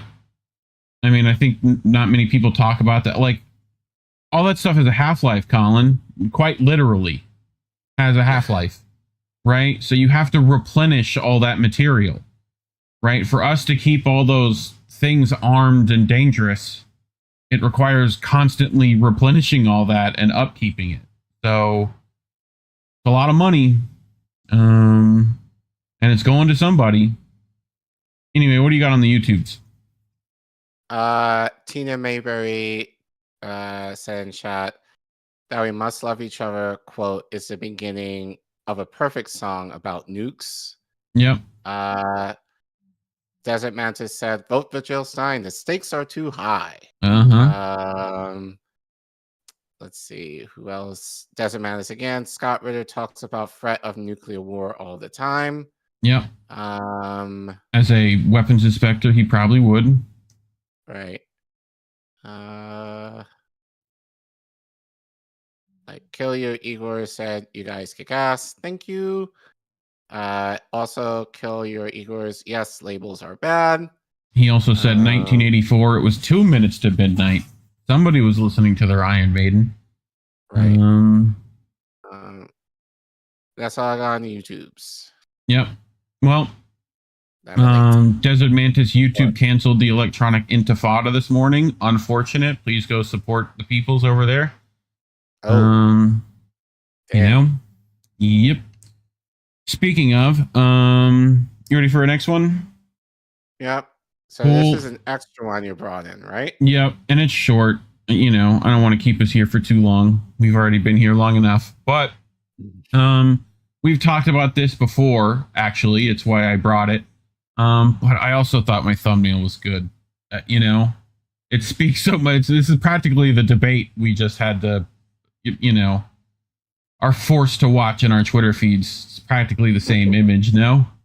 You know, blue Zionists versus red Zionists. It's very good. Ramsey Baroud over in Consortium News, right? We're going to talk about this guy. You know him? You recognize that guy? Yeah. So Zionism versus Zionism, right? But Ramsey writes, Israeli National Security Ministry Itamar Ben-Gvir vowed on August 26th to build a synagogue inside the Muslim holy site Al-Haram al-Sharif. Ben-Gvir, as a representation of Israel's powerful religious Zionist class, and the government and society at large, has been candid regarding his design in occupied East Jerusalem and the rest of Palestine. He has advocated a religious war, calling for the ethnic cleansing of Palestinians, the starvation or killing of prisoners, and the annexation of the West Bank. Right? So I have this video. It has music in it, so I'm actually going to have to mute it. Right? But I will read this guy's words, unfortunately. So how do? I do this, I full screen, and then we go here. There we go. So I do say that this is going way too fast. Let's slow that down first of all. Playback speed there. I do say this is the state of Israel. There is no such thing as Palestine. This is ours. This is our land. Do you want to live here? Welcome. Will the Palestinians, this is this interviewer down here, will the Palestinians obtain a state, an entity? There is no such thing, no state and no entity. We saw what happened when they wanted self-rule. Will they be given Israeli citizenship? No, definitely not. Israeli citizenship, what will you do with the Palestinians there? What will their status be? So I'll tell you, they will get exactly the same status that they had before they entered our lives. By the so-called Curse Oslo Accords, you dismantle the authority. I dismantle the Palestinian Authority, who was responsible after the dissolution of the authority. The authority that teaches how to kill Jews, the authority that funds the resistors. Elections, will they participate in voting somewhere? They will not participate in voting for the Israeli Knesset. They will not choose, and I am also against self-rule. I do not support granting them control over their lives and managing themselves Can they apply for Israeli citizenship? No, they can't do that. And to continue the process of loyalty, they will not be able to apply for citizenship, and to obtain their ID cards, they will not become blue identity cards. So they will not become Israelis. That's pretty much his opinion. Right. I think he's doing them a favor. So yeah, to be honest. Well, if we can call it that. But to continue, in his capacity as a minister in the equally extremist government of Benjamin Netanyahu, Ben-Gvir has worked hard to translate his language into action. He has raided the Palestinian Al-Aqsa Mosque repeatedly and implemented his starvation policies against Palestinian detainees, going as far as defending rape inside Israeli military detention camps and calling the accused soldiers our best heroes. His supporters have carried out hundreds of assaults and dozens of pogroms targeting Palestinian communities in the West Bank. According to the Palestinian Ministry of Health, at least 670 Palestinians have been killed in the occupied West Bank since the start of the Gaza war. A large number among those killed and injured were victims of illegal Jewish settlers. Not all Israelis in the political or security establishment agree with Ben-Gvir's behavior or tactics. For example, on August 22nd, Israel's Shin Bet chief Ronen Bar warned against the indescribable damage to Israel caused by Ben-Gvir's actions in East Jerusalem. Okay? The damage to the state of Israel, especially now, is indescribable. Global delegitimization, even among our greatest allies, Bar wrote in a letter sent to several Israeli ministers. Bar's letter may seem odd. The Shin Bet has been instrumental in the killing of numerous Palestinians in the name of Israeli security. Bar himself is a strong supporter of the settlements and as hawkish as is required for the person who leads such a notorious organization. Collin, where do you think this is headed?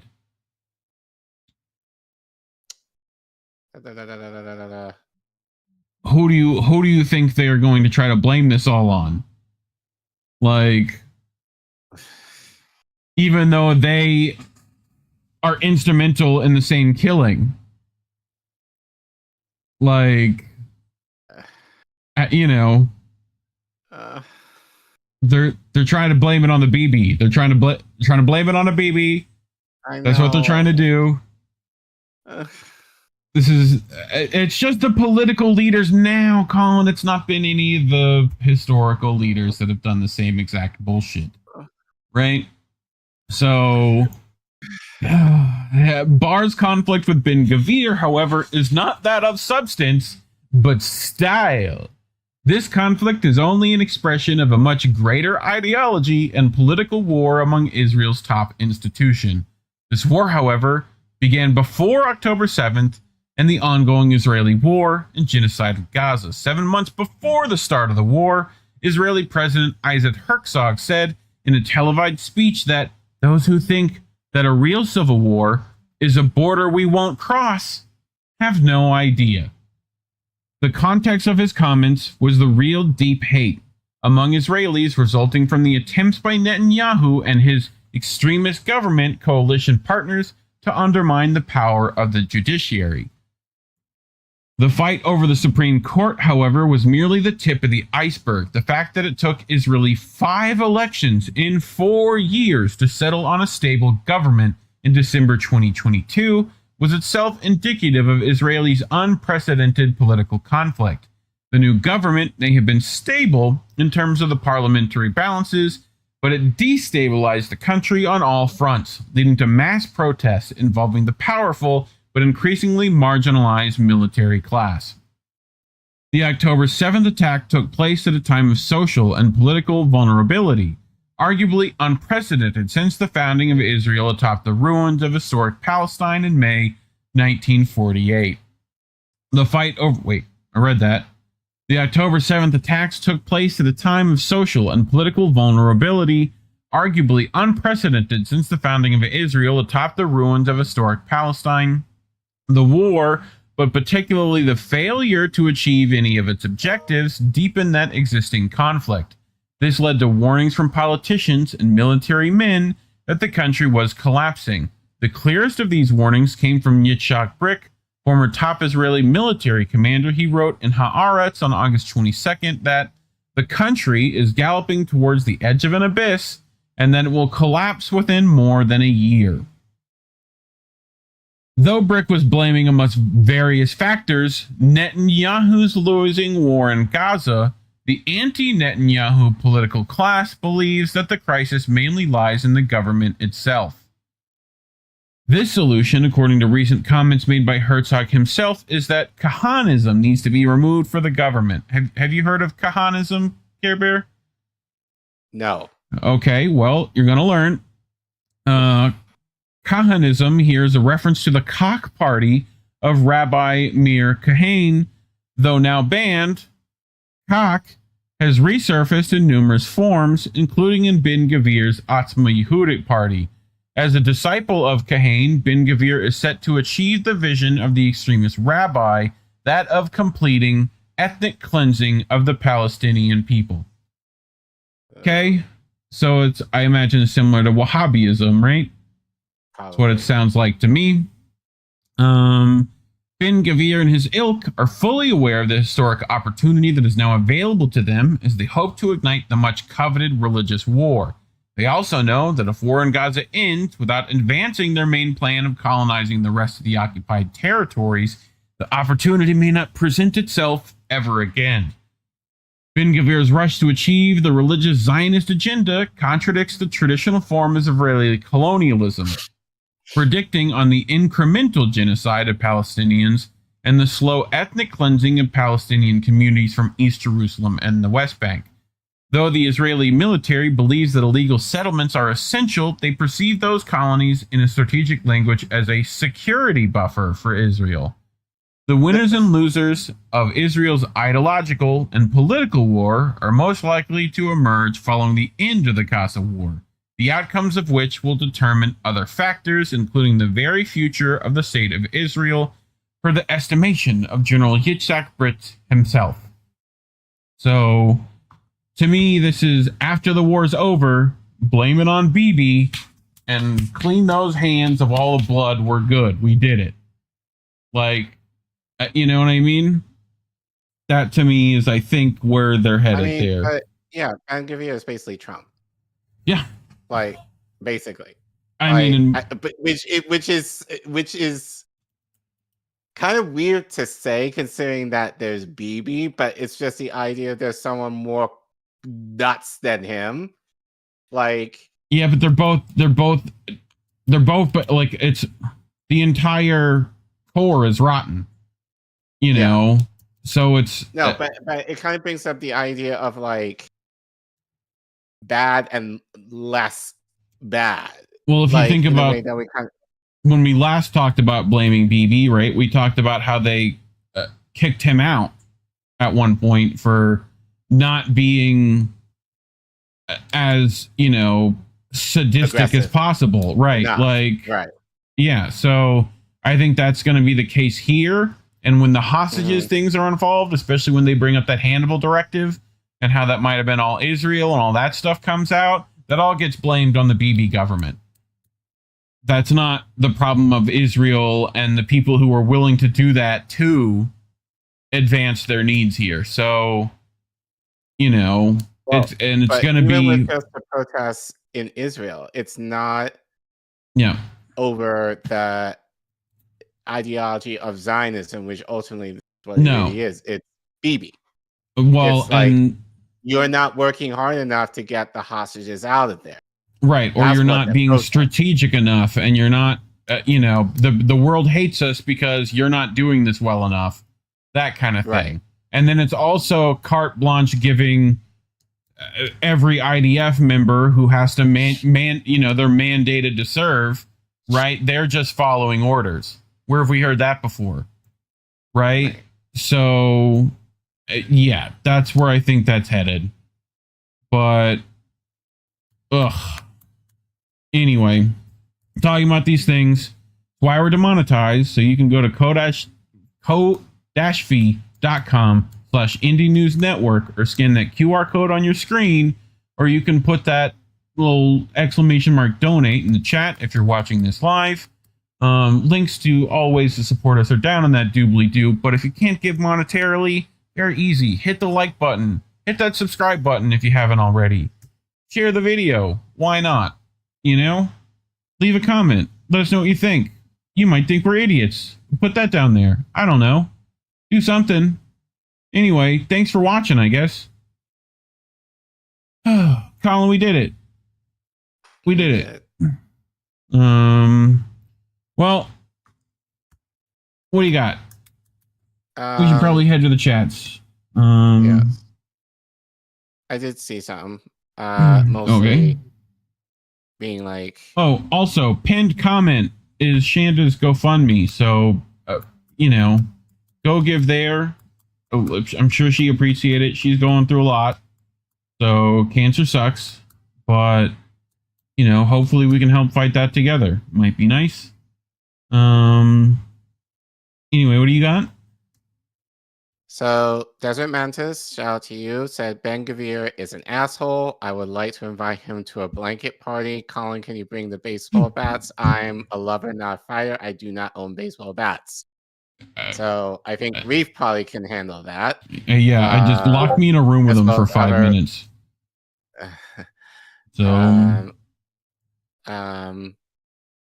So, Kill You Eat Gores, the face of evil, wears a yarmulke. Kill You Eat Gores again. Gavir is effing psychotic. Desert Mantis designers have historically been mentally unstable since the 1800s. Yeah. Kill You Eat Gores again. Herzog sounds like an orc chieftain.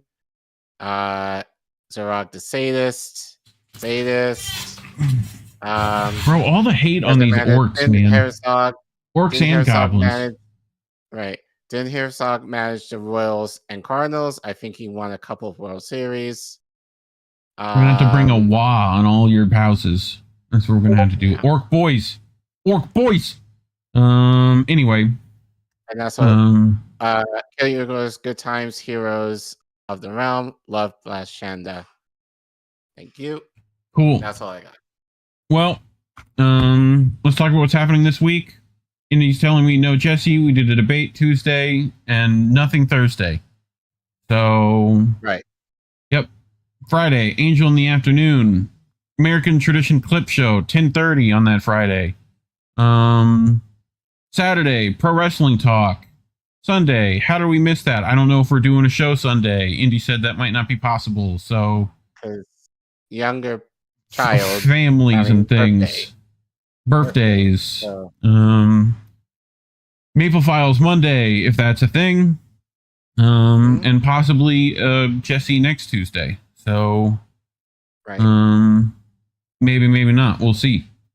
And Wednesday, same back time, same bad channel. Yeah, we might as well. I'll get the graphic. While you look at some more chats. Let me find that in the Canvas. Let's go look. Canva. Oh, what a good time. Sean the Accord Lord dropping by.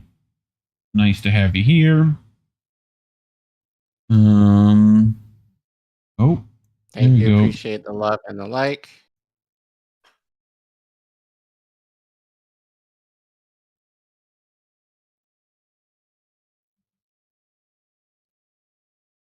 Where's it at? It's on like page. Yeah, this one. So, Wednesday night we'll be having a lovely guest join us. Eva Bartlett will be joining us. We'll air that Wednesdays, 9 p.m. So keep an eye out for that. We're going to talk about her. She lived in Palestine for a while, so we should ask her things. But gonna be good. We'll have to record that Saturday, thus the airing Wednesday. It's time zones, people. Things are difficult. So anyway, let us know if you know of Ava. Any questions we could potentially ask her. So share with us on Twitter at Get Indie News. If there are any particular things that you want to know about her time in Gaza that she can answer for us. So, but yeah, so as we said, we're pre-recording. This will be a pre-recorded interview, but we'll premiere it as our INN News stream next week. Yep. And shout out to Zago Brothers for giving us this lovely artwork to work with. Very useful for our purposes. You know, Eva is an Indie Media Award honoree, so always nice to bring those on the channel. But Indy was on Hardlands this morning, so if you missed that, go check that out. Kill your egregores. Wow, yeah, I'm an orc boy right here. He was referring to the Lord of the Rings orcs. They're just misunderstood, egregores. They're just misunderstood. Tolkien didn't know. They were victims of oppression, right? Mordor was an oppressive place, okay? Like, you know, anyway, it's just y'all Warhammer nerds, y'all, you know what's up. So you are not a Warhammer nerd, but some of the lore of Warhammer is incredibly funny. Orcs themselves have a rule. If enough orcs believe something works, it works. Right? Which is just a lovely way to get around not having good physics, but like if enough orcs think their Jeep works, their Jeep works. It's great. I love it. You know? Like, yeah, it runs on chicken nuggets, bro. The rest of the orcs think it works, it works. So it does. Like if they believe enough orcs believe that if you paint something red, it goes faster. So therefore it does. It's great. I love little stuff like that in Warhammer. It's dumb, but I like it. Anyway, anything else before we head out? I think that's it. I think that's it. Yep. Well, as always, kids, labels are bad. Stay independent. Good night, fam. Have a good week, everyone. We want to talk right down to earth in a language that everybody here can easily understand. Bye, have a great time.